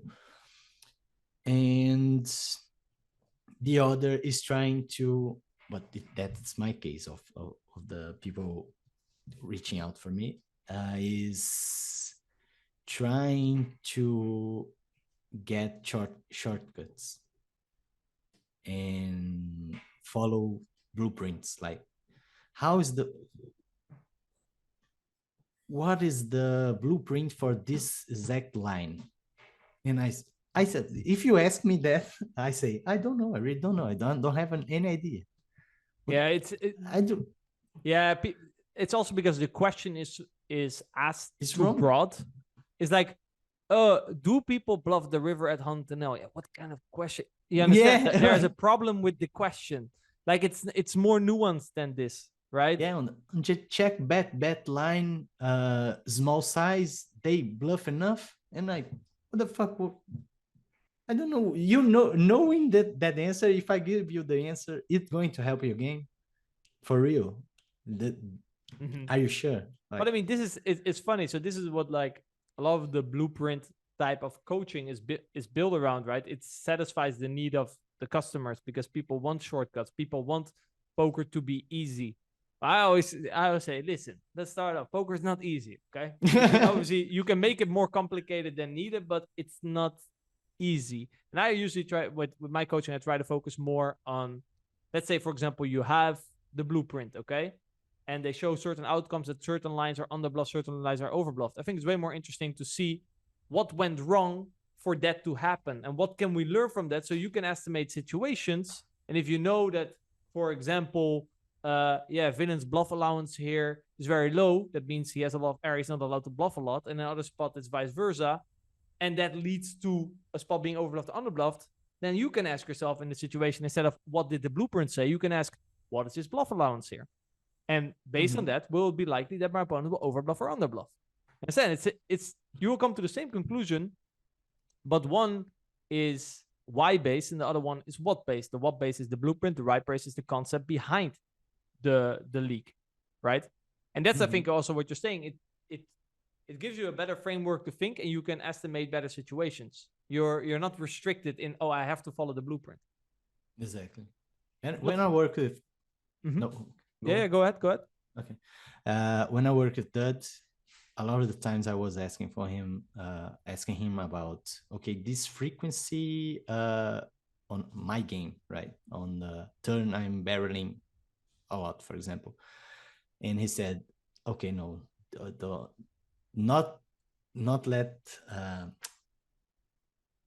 let's not face this problem this way. Let's think about it qualitative and not like on frequency wise. So let's see what are you doing wrong, like you said right now, and how you're building this strategy and fix it, instead of, okay, you have to go low your frequencies here 3%. Yeah, you have to 4%. understand. So basically, he says, let's see how you constructed your range that led you to have a frequency that's out of line. It's, for example, let's say you have, let's say you're in position as an initial raiser, you see bet flop, check back turn, and you overfold versus a river probe. And you can say, hey, your status off, lower your river fold to probe. But if you've constructed a very strong bet range, then you only have shit hands on the river, and you're like, oh shit, but I have to call more. And every time you're calling shit, you know, every time you arrive at the river with ace highs, low pairs, and you're just spewing off money. I mean, your stat did go lower, but you didn't realize that the leak actually happened on the turn. Right? Exactly. You had to understand why, where does it go wrong in terms of my range construction, right? This is usually, if you have a leak, frequency wise, you usually have to see, okay, the previous street, I could have made a decision. Probably that's where it went wrong, right? If you know your if your fold first delay is very high, that's maybe because your stab is way too strong. For example, you don't carry enough hands to the turn that could defend a delayed c-bet, right? They go hand in hand, the two steps. So that's I think is very good advice. But obviously, we had that in the pot. Very, very, very smart guy, of course. So if you could, let's say, for example, you have someone for a 1 hour coaching session, and you can explain him 3 things. What would be the 3 things that you will explain? Me explaining? Yeah. So you get 1 hour, you get to explain 3 concepts to help the guy. What would those 3 concepts be? The math behind rake. The math behind rake, that's actually a very good one. One. So playing a game that's actually beatable, that's pretty important. Yeah, okay. The balance, probably the balance between when someone shifts for one side, you shift to another. If the guy, for example, if the guy over bluffs or over aggressive on street, you kind of overcall. I don't like to use that terms on flop turns, etc. But I think you'll get it. This balance, because it's kind of the logical adjustment, and people somehow and sometimes deviate from that. And third, I don't how to tag players, probably. Let's start with the fact that you can tag players in various ways. Yeah. Right? Some people have rack fish. I'm like, okay, there's probably something in the middle, right? You have a rack fish, a fish rack, you know? Yeah, I think these 3 and why is it so important, you think? Because I cannot,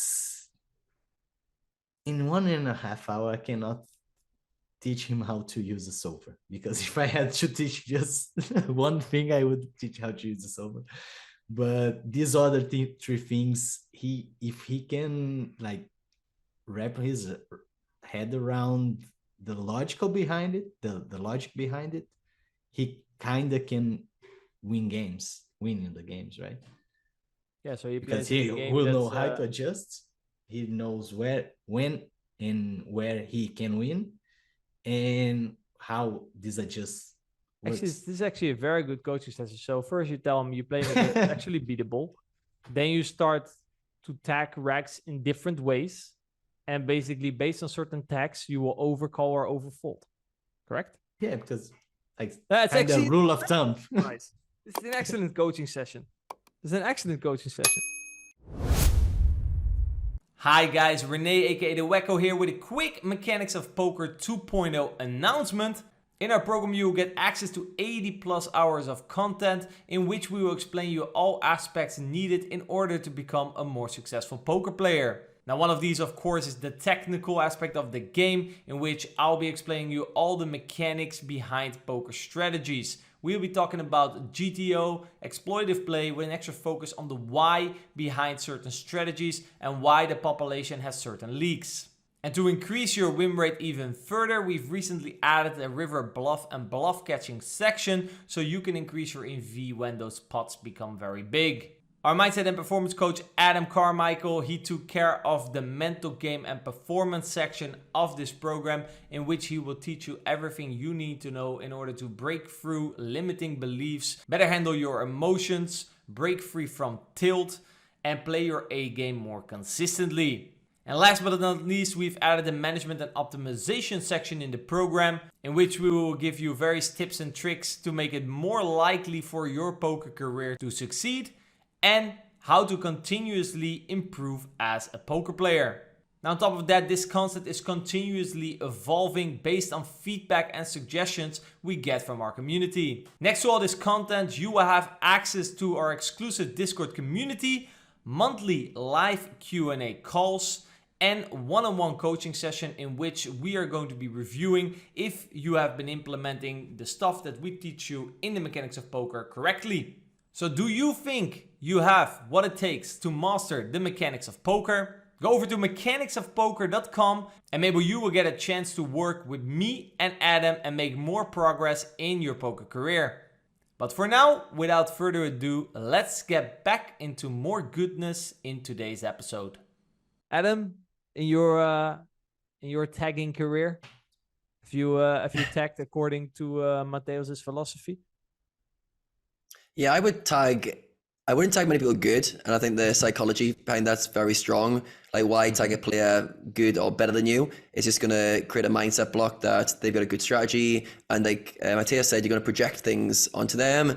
I generally had like varying degrees of bad, which was quite disrespectful to my reg opponents. But I knew what they meant in terms of aggression. Obviously, you need to have a way to tag aggression. You need a way to tag passive people because you're going to deviate strategies either side of that. And then how granular you want to go, I think, is a kind of personal preference. Also, how many tables you're playing. I think your table count will matter. If you're playing lots of tables, having a good tagging system so you can see the colors quite quickly is going to be more important. So yeah, I think there's lots in that. But yeah, I mean, those 3 points from Matheus for a one-off study session were great, very linear. They covered a lot of fundamentals, but yeah, I think they would construct a very good approach to poker for a kind of beginner player to pick up on. So yeah, really good. Yeah. Colors are very effective because it kind of sums up a profile of a player. That's why, for example, with hot stats as well, I like to work with colors. If a certain stat is out of a range, either to the left or the right, it either turns red or green. So then if I see someone's hot is primarily green or primarily red, it kind of gives me an idea of his overall style, right? Mm-hmm. And then based on that, it's exactly what Matheus said, I will lean towards, okay, bluff catch scenario. Well, guy is green, probably fold. Oh, guy is red, probably call. So quite solid advice here. And yeah, I think a lot of us are visual people as well. So seeing that visual color just like triggers a lot. Like, you might say green or you might say red, but behind the scenes, your mind's going, oh, he does this, he does that. And you've already created like a kind of a default strategy to deal with that player of like a snap color. So yeah, I think it can be very powerful once you've built that framework. All right, I want to do a little bit of reflecting for you now, Matheus. So you've had a long career. We've covered some of the ups and downs of it. And I want to do a little bit of looking back and getting some kind of lessons we can take for the audience. So first question is, what do you wish you had known starting out?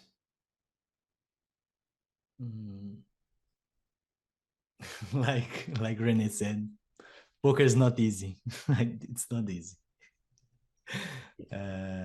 This probably, I would be very happy if I know that it's not easy and that you really have to be consistent on the working hours you're putting on that. If you knew it wasn't easy starting out, do you still feel like you would have started on the same poker path? Yeah, sure. Yeah.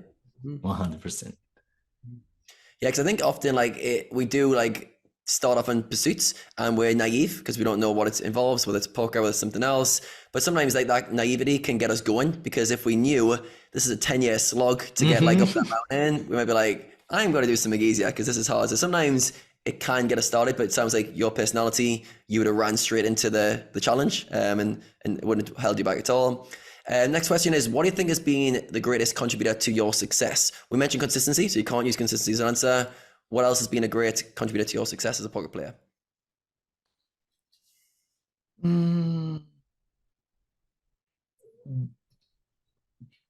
Being competitive and surrounding myself with the right people. And I think that's very important, probably more important than being competitive, because like not only in life, because the people cheering you up and rooting for you and that going to follow you along the journey matters. But for example, Rene that picked me up on the streets, like he helped me a lot. Go0se that helped me a lot too. Dudd helped me a lot too. The guys that talk to me sometimes and give you some answers that when you're kind of lost, and give you some advices because they know better. They already walk that path that you are trying to walk, and that's very important because, especially because in poker, I think your name, how we say that, right?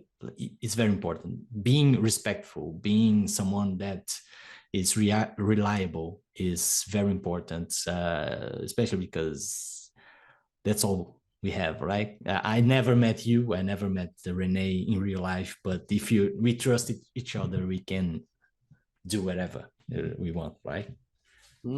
Yeah, very powerful. So a follow question is, how do you find the right people? Let's say someone's watching this and they're like, everyone keeps saying I need the right people around me. I need high stakes players who can motivate me and take me forwards, but I've got nobody. It's just me in my computer grinding. How do you go about going from like a solo grinder, which most people start out? How do you start creating that network? How do you start finding the right people who can help you or collaborate with you?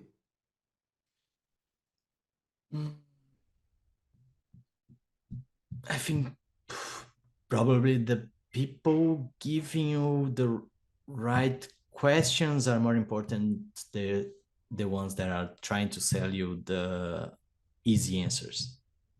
So this is probably interesting to keep in mind.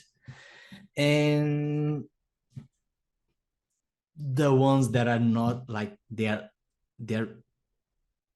on the path that you crossed, like they're playing the same games, for example, or the ones that already crossed the path or already that trailed this road and are kind of rooting for you, not the ones that are, okay, you are an upswing, I'm on a downswing, I'm very bad, I have no luck and you are very lucky. No, get away from these people, okay?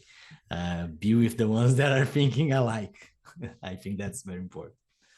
Yeah, I think that the summarize that like attracts like. As you were speaking there, a little story came to my head of like someone chopping through the woods, like they're trying to find their path and it's all woods everywhere. As you're chopping through it, you find like a path going through the woods. You're like, oh my God, there's a path going through. And you see some of the guy on the path, and you're like, hey, how did you get here? And he's been chopping through the woods on the other side and he's got the same path. You start meeting people on the journey. I think sometimes the kind of synergy of life when we're on a pursuit of something, it's amazing how so often we meet people who are on the same journey as us. They might not be the same place, they've got their own stuff going on, they've got other goals that they're reaching to, but at the same time, there's a direction that we're both going in and we overlap on so many things that will connect at some point. There'll be an overlap in our paths where there'll be an element where we can connect. And like you said, then it's about the right people. It's the people who question you, who don't give you the easy options to help you when you're going down, who have your best interests at heart, or at least are pushing you to be a better version of yourself. So yeah, I think those are really good. And I think also, which kind of overlaps with a lot of the conversation, is be patient. If someone's listening to this who hasn't got the right people in their life right now, be patient. Keep going in your direction. You'll pick up those people on the way.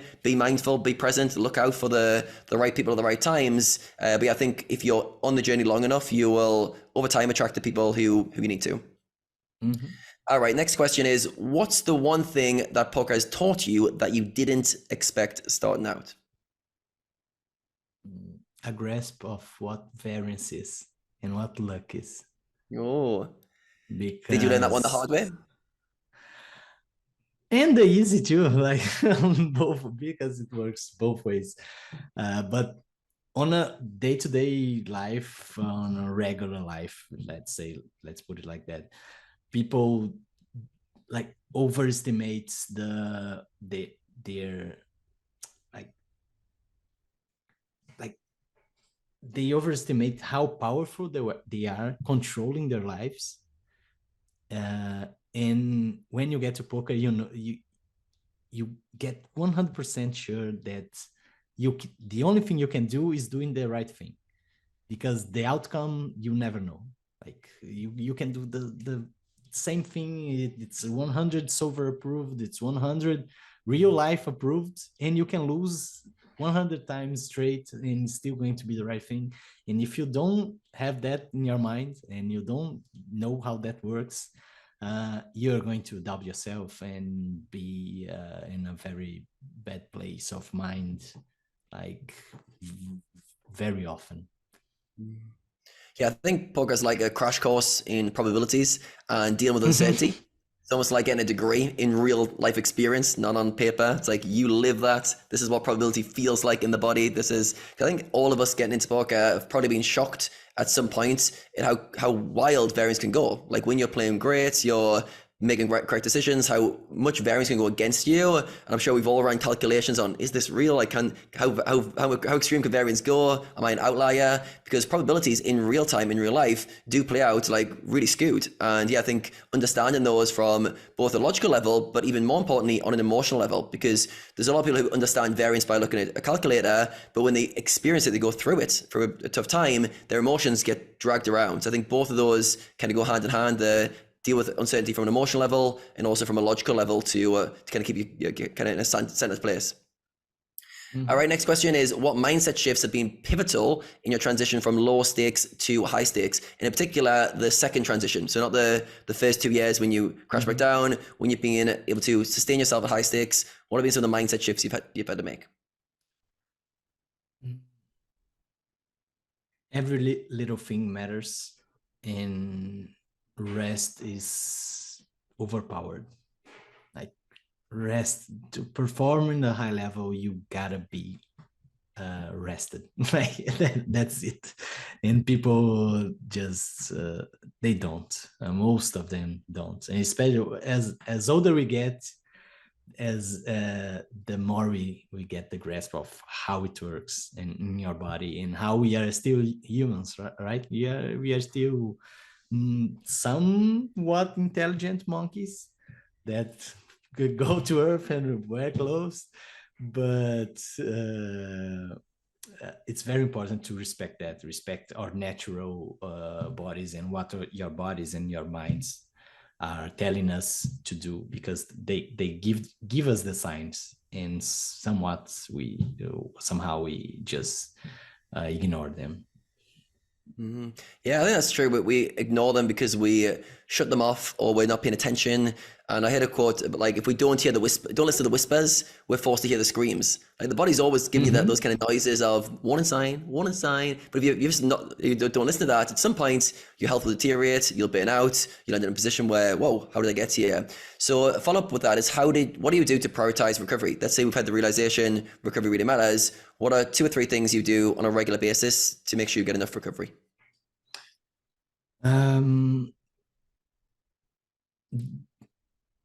Dealing with social network till some point of the day, till like max 8 p.m. and getting this off, because it's kind of goes tickling you all the day. Okay, here. So look at this, solve this problem. Oh, this promotion. Oh, this thing. Oh, did you see the new look of the president or the Prince Harry? I fuck Prince Harry. I don't know what I don't want to know what he's wearing. And if you get on this roller coaster of social media, you like it's today, like in these days, they have a lot of studies of this dynamic that we are now, that is this attention seeking world, that we are sucked in right now. And that's kind of drive us, especially drive us dump and numb, and in some cases we just get sick with it. And that's one point. The second point is do exercises, the one that fits in your day, because it helps a lot with your circadian rhythm, I think that's called. So you can kind of reset your body while you're sleeping. And 3 would be enjoy life, enjoy things you enjoy doing. Like I had one coach back 3 years back that he loved to mock his clients, saying, okay, the guy, he was playing like 7 days, he was playing like 12 hours a day or 15 hours a day. And no, I'm making much money, I'm making more, I'm making 6 figures a month. And he just asked the guy, are you getting laid? Like, and the guy, oh, I don't know, because it's tough by your routine, no sei que. And do whatever makes you feel good, that helps you to re-energize or be rested when you are in the tables to perform.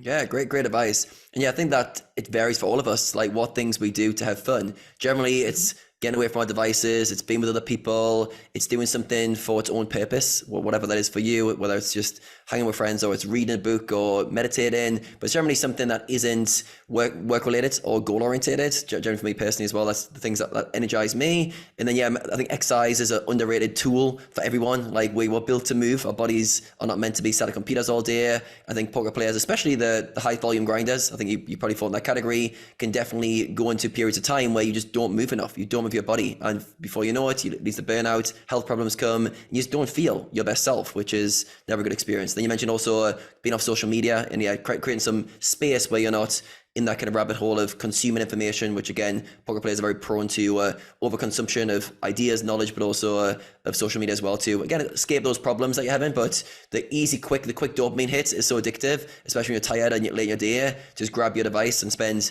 an hour aimlessly scrolling is very hard to keep off. So yeah, creating some boundaries to give some space is really, really important. All right, final question from me is, what does self-reflection and self-evaluation look like for yourself, and how has it played a role in your growth as a poker player? It cut both ways, because sometimes I'm very harsh on myself. So in one way it helps, because you're never done, you're never finished. When like I'm playing 5K, for example, right now, but that's not enough. That's it doesn't satisfy me as much as I thought it would but when I started it. So it's good for one perspective, but on the other hand, it's kind of tiring, like, because you're restless, you're never done, you're never satisfied, you're never enough for yourself. And that's kind of yeah, I feel it's bad somehow, but it's good, because we always have a goal to reach, a new goal, or if the one doesn't fulfill me anymore, I'm going to another one, going for doing, like Rene said, I like photography, I like making videos. So okay, if I'm tired of poker, that's not for me anymore, I'm going for that. And we have at least 40 years ahead of us, so let's go, let's pursue something whatever it's good for you.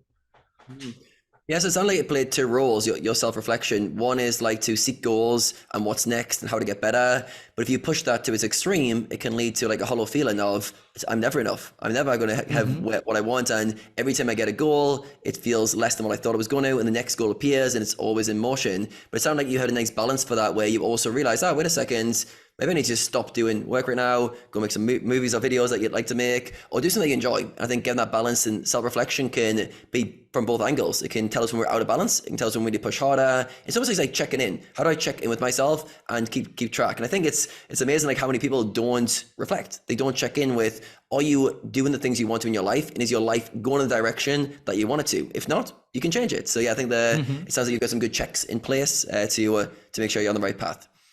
I want to go to you now, Rene. I know you're a very good self-reflector. What are some of the things or practices you've done to fine-tune your self-reflection skills? I think for most of your career, from what I've understood, you've been someone who's been very good at inquiring about yourself and using self-reflection.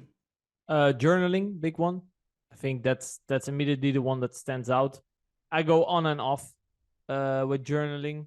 I've had journaling routines, either morning or night, where I was very consistent. Then it fell off. Nowadays, it's more when there's certain thoughts or feelings that I notice that suddenly become present during certain periods. I'll grab out a piece of paper, go sit down and just write down everything that comes in my mind. Like, what do I feel? What do I think?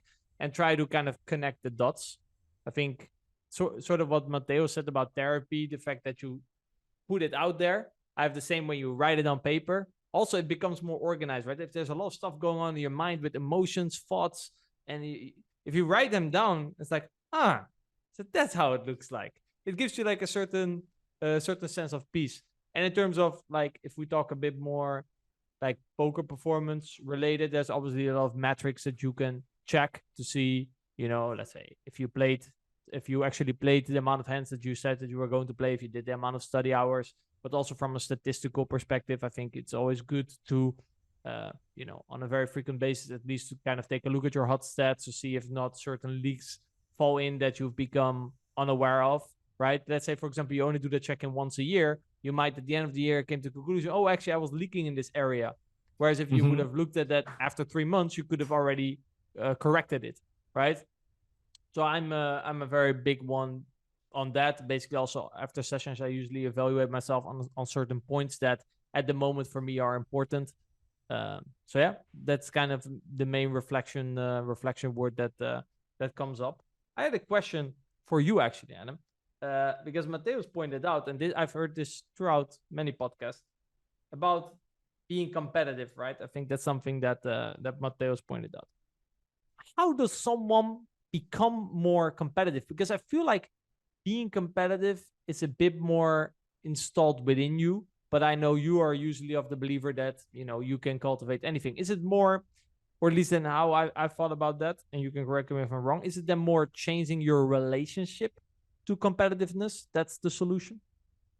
Yeah, so I think it's looking at, if you zoom out, it's like, what does competition give people? All right, so what do we get? We're all competitive. What do we get from being competitive? Generally, we get to win, hopefully. We get to become better versions of ourselves. We get to compete with other people on a fair playing ground. And there's this kind of, a lot of it in our youth, competition was with people. We compete with people, with our friends, with sports, and there's this kind of doing things with other people and trying to be better than them. So I think for myself, like I get a lot of intrinsic motivation as well as extrinsic from the pursuit of competing. So if you don't have that, so let's say you're not a competitive person, how do you spark that? Well, first of all, you got to ask yourself, why would you want to? Why would you want to be more competitive? And then you got to change your relationship with why you would like to compete. And I think sometimes the competition, when people don't like to compete, it's because they don't like the thought of winning and losing. They're being a winner and being a loser. So if you could change your relationship to something more meaningful for yourself, so competition could be just linked to growth, your own personal, becoming a better version of yourself. I think everyone can tap into a competitive drive that's linked to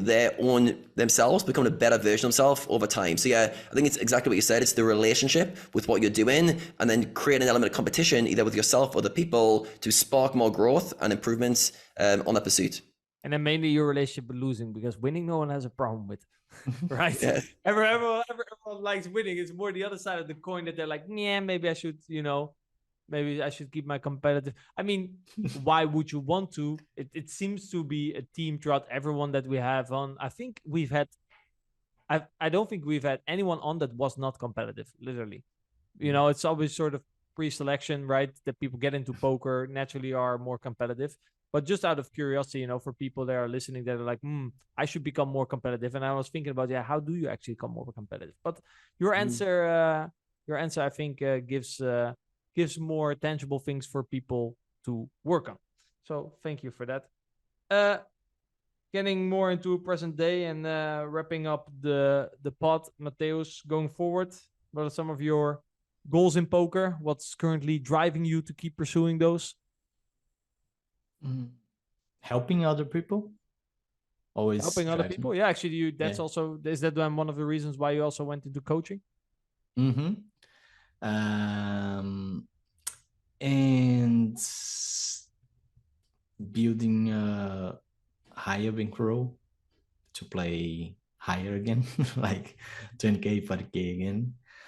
And I'm thinking about giving some shots on live poker, but mainly for tournaments, because as we spoke in the past, it's good to meet new people, right? And you're playing, you have the guy is telling how he works his life through and where he lives, and he lives like in completely different world than yours, and that's funny and enjoyable to know.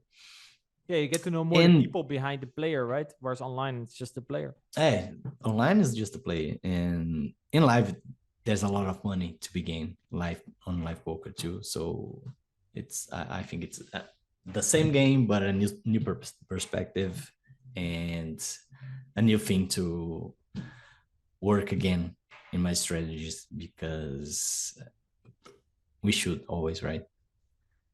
So what is something like from a strategy perspective that you are currently working on, and then you think that you still need to improve in order to, you know, play with the Linuses, the Stefans, the Maki Boyfins at the 20, 40k tables? One fish in the table is one thing that Rake. I had to. The game has to be beatable, right? That was lesson number one. This can be rake. This can be recreational at the table. Second is some heads up. Yeah, I gotta to get my heads up game better. Like get to level up my game, because I it gives a whole new perspective in the game about, I think, combinatorics. Like it helps you to feel more how it interacts. And as soon as I think it was on your podcast that Clanty was saying that he can play Stefan heads up, right? But he can, but his mind can't, right? Yeah. More than 1 hour. Yeah, because in every 10 hands the stack went in. Yeah, and like I think I'm more on the other side. I still can't. Today I can work on being able to play him, but I think my mind already can handle the swings, you know. And it would be fun, because if you have someone, even like the goal is not to lose to him, but even if you have someone to play and challenge you every day, it's very good. Like you sit, you play heads up, your brain's challenged, your body's challenged because you're trapped in a chair to play with him, and you're fully present and fully committed to win from that guy. So it drives me. I think it's very interesting. I'm also curious, what is something that still upsets you, or like a bad habit that you have up until today that you know you shouldn't have, but you still have? Pay the net. Pay the net. Yeah, it's probably the thing that gets me off my game most among all the things, because it's like the mindset of, okay, this guy here It's tagged. Yeah, earlier this morning it happened. It was small blind against big blind. The guy bets half on 10-7-4. Okay. Bets 1/3 on 3 that complete the flushes on the turn. Okay. Straight and flush completes. A Downside, 9 came on the river and he overbets. And I just okay, I have a straight here with flush blocker, but this guy never bluffs. It doesn't matter. I like fuck my blockers. I don't need blockers. I just need to fold. The tag is about folding. This guy's tagged as weak because I need to fold and he did that. And I call. And he has what? Flush, obviously, because that tilts me. Because I can see that. And it's probably worth 1 BP per 100 or 1. Yeah, I think 1 BP per 100 on On the long term. On the long term. So what is usually like your thought process that like usually I can catch myself. I'm like, yeah, but you know, he could maybe have worse for value. But he can. Or the same for value. No, but like, you know, this is the kind of things that you say to yourself, right? Exactly. Also, like in this spot, like I think confidence in read also is very important because, like you said, yeah, straight with the flush blocker, PVB. Like my confidence needs to be quite big in order to fold. So confidence in how big the knit is. That's probably also quite an important one here.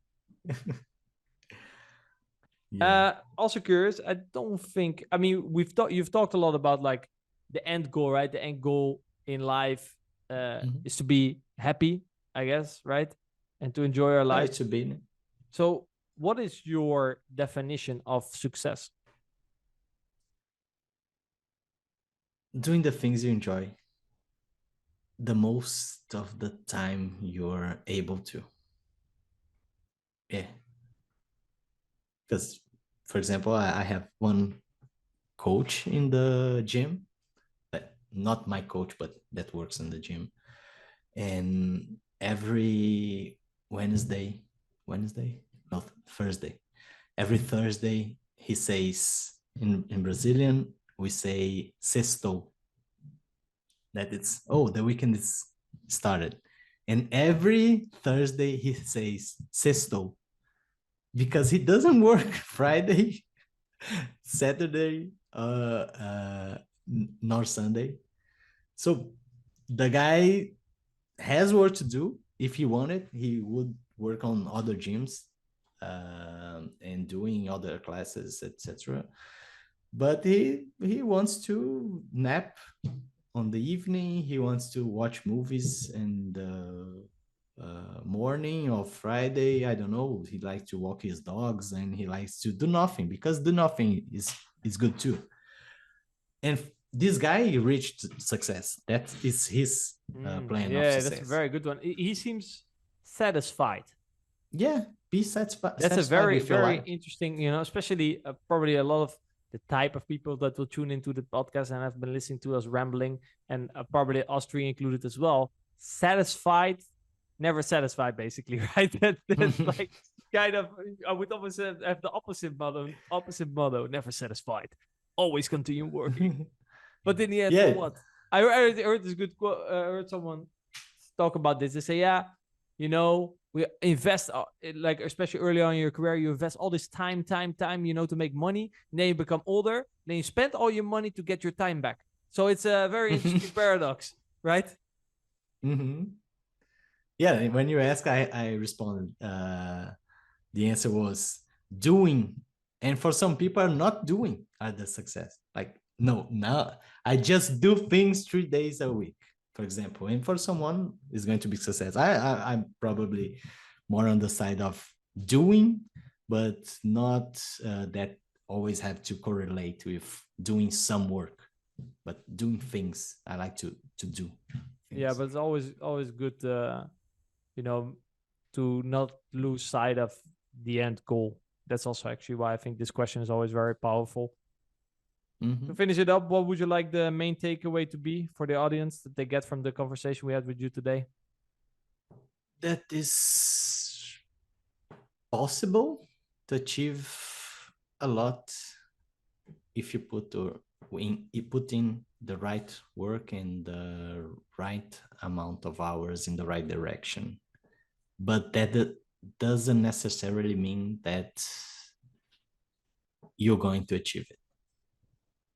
And the goal is to do the things to achieve. And if you achieve, okay. But if you don't, whatever is life, we are not gods. We are just people passing by, and that's another thing. Try to be kind to the people that are following the path that you are following to. Beautifully spoken. Adam, any final questions for Matheus? No, that was very well put. And yeah, thank you very much for your time. Really appreciated our conversation. I'm sure our audience is going to love it. So thank you for joining us today. Thank you very much, guys. Thanks a lot. Thank you, Matheus, for sharing your wisdom. You had a great journey, learned a lot along the way, and I'm sure a lot of our audience will have learned something hearing him explaining his journey. Adam, what were your main takeaways from the conversation we had with Matheus?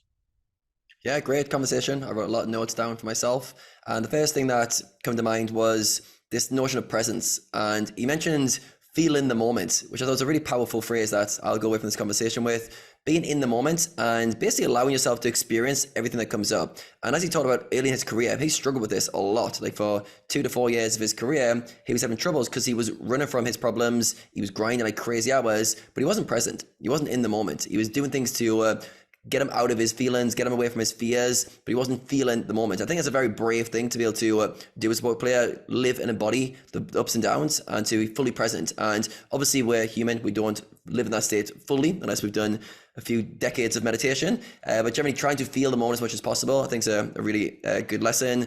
Next one was another quote he mentioned, giving yourself room to make mistakes. And again, when he talked about being in this kind of survival mindset in his career, and when you've got a lot of pressures externally, it's really hard because you haven't got room to make mistakes. So one of the things we need to do is realize we kind of always have room, in all honesty, unless there's like you're in an incredibly extreme situation. We almost always have some room to make mistakes and allow ourselves permission to try things, to fail, to not succeed in the short term. But yeah, creating a life circumstances which gives you more and more room to make more and more mistakes. I think it's, again, a good model to strive for. And the third one was around balance. A very consistent theme throughout the conversation was putting in effort over long periods of time, getting the momentum in your favor. We can tell Matheus is a very hard worker, definitely very consistent with his routines and overall approaches. But then he talked equally about recovery, time off, balance, getting away from poker. So I think having those two in tandem, we've got this good work ethic, you're constantly moving forward, but you're also taking time off. You're reflecting, okay, now I need more sleep, now I need more recovery, now I need to spend time with my loved ones, or his pets, his cats in his case.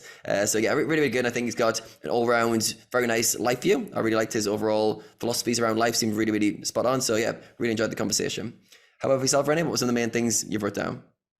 Yeah, I agree. Like his overall life goal, right? I loved the quote from his coach that said, "Yeah, okay, you made a lot of money, you grind a lot, but did you get laid?" So like having like, not saying the high purpose in life is to get laid, but sometimes to not lose track of the end goal, right? I think that's exactly also what we closed the conversation off with. He summed up a lot of good stuff in terms of his coaching experience, and I think he mentioned playing games you beat, right? He made people aware of rake. That was one. And then later also he mentioned make sure there's a fish in the game if he would sit down with Linus, Stefan, etc. So playing games you beat. And think about how the ranges really are and adjust accordingly. And think about, or you can also do research on how the ranges really are. Because how the ranges actually are, I think this is actually something that fellow Brazilian Zinhao, he also said something like, when I show a competent 200NL rec how the ranges are, he will make a good decision. The problem is people don't know how the ranges really are. I'm pretty sure I'm quoting him exactly here. This is basically also what Matheus is saying, that he kind of had an eye-opening moments like, oh, wow, the solver is just doing this because it's a reaction to how Villain's range is. And intuitively actually know that Villain's range is different, and therefore he felt like a bit pressured that he was trying to play correct. And when he had that realization, he was kind of free to just play with his intuition and make adjustments based on how Vinen's range really is, right? And how Vinen's range is also dependent on the tendencies. And we talked about that. It was, I think, the third lesson that he said, tag players, right? I think in the end, he gave an example of where he called the nit again. Well, he has a nit tag for a reason. The guy overbetted the river. There was a flush. He had a straight. Intuitively, he understood that if his range is a flush, I should fold my straight. It's obviously not as easy as that, right? Because we don't have 100% confidence. This is a good example of, well, if that's the range because of the profile that he is, then our hand is a fold, right? So that's kind of, I think, a very good way of thinking. He also talked about like common leaks that players had, leveling, and we've heard this throughout many conversations, right? That we give too much credit to players who play higher. It's also something that he mentioned. Overcomplicate, I think he mentioned. Yeah, people trying to nail the exact frequencies. Guys, we don't have to nail the exact frequencies, okay? The reason that the solver does everything with a certain frequency is because the other guy also knows your strategy. And if you would have 100% frequency of one hand and 0% frequency of the other hand, there will be drastic consequences to the equilibrium strategy. In practice, no one knows your exact combinations, okay? So if you simplify to do a certain hand class 100% of the time, the other one 0, okay, I'm not now, let's say we have two sort of bluffs, okay? We could both c-bet them, so it's doing half the time, but then half the time the other. You could just choose 100 and the other 0. That's not a problem at all, okay? It's not about nailing the exact frequencies, all right? Yeah, I think that's about it. The last point actually that I had written down here is to work on your weakest area first. I think it's very common to like to work on things that we're already good at because we're good at that, right? But to take a certain area from an 8 to a 9 is very hard. Whereas if you score a 4 in an area, you can easily get that 1 to a 7. So your return of investment, there's the hours that you put them in areas where you feel insecure about. So use, in this case, insecurity as a compass to point you in the direction like, hey, I'm probably not as studied in this area. Maybe this is what my study work should be focused on. All right. This is, I think, the main takeaways for me. I want to thank everyone for tuning in. We're also very curious what your main takeaways are. So like this video, subscribe to the channel, leave a comment down below with your main takeaways. We will pick a winner who will win 1 month of GTO Wizard between the people who write down the takeaways. So make sure to write it down and get a chance to get picked. I want to thank everyone for tuning into the pod again. Much love. I want to thank Adam for co-hosting this podcast with me. I want to thank Matheus again for sharing all his wisdom. And I hope to see you guys in the next podcast episode.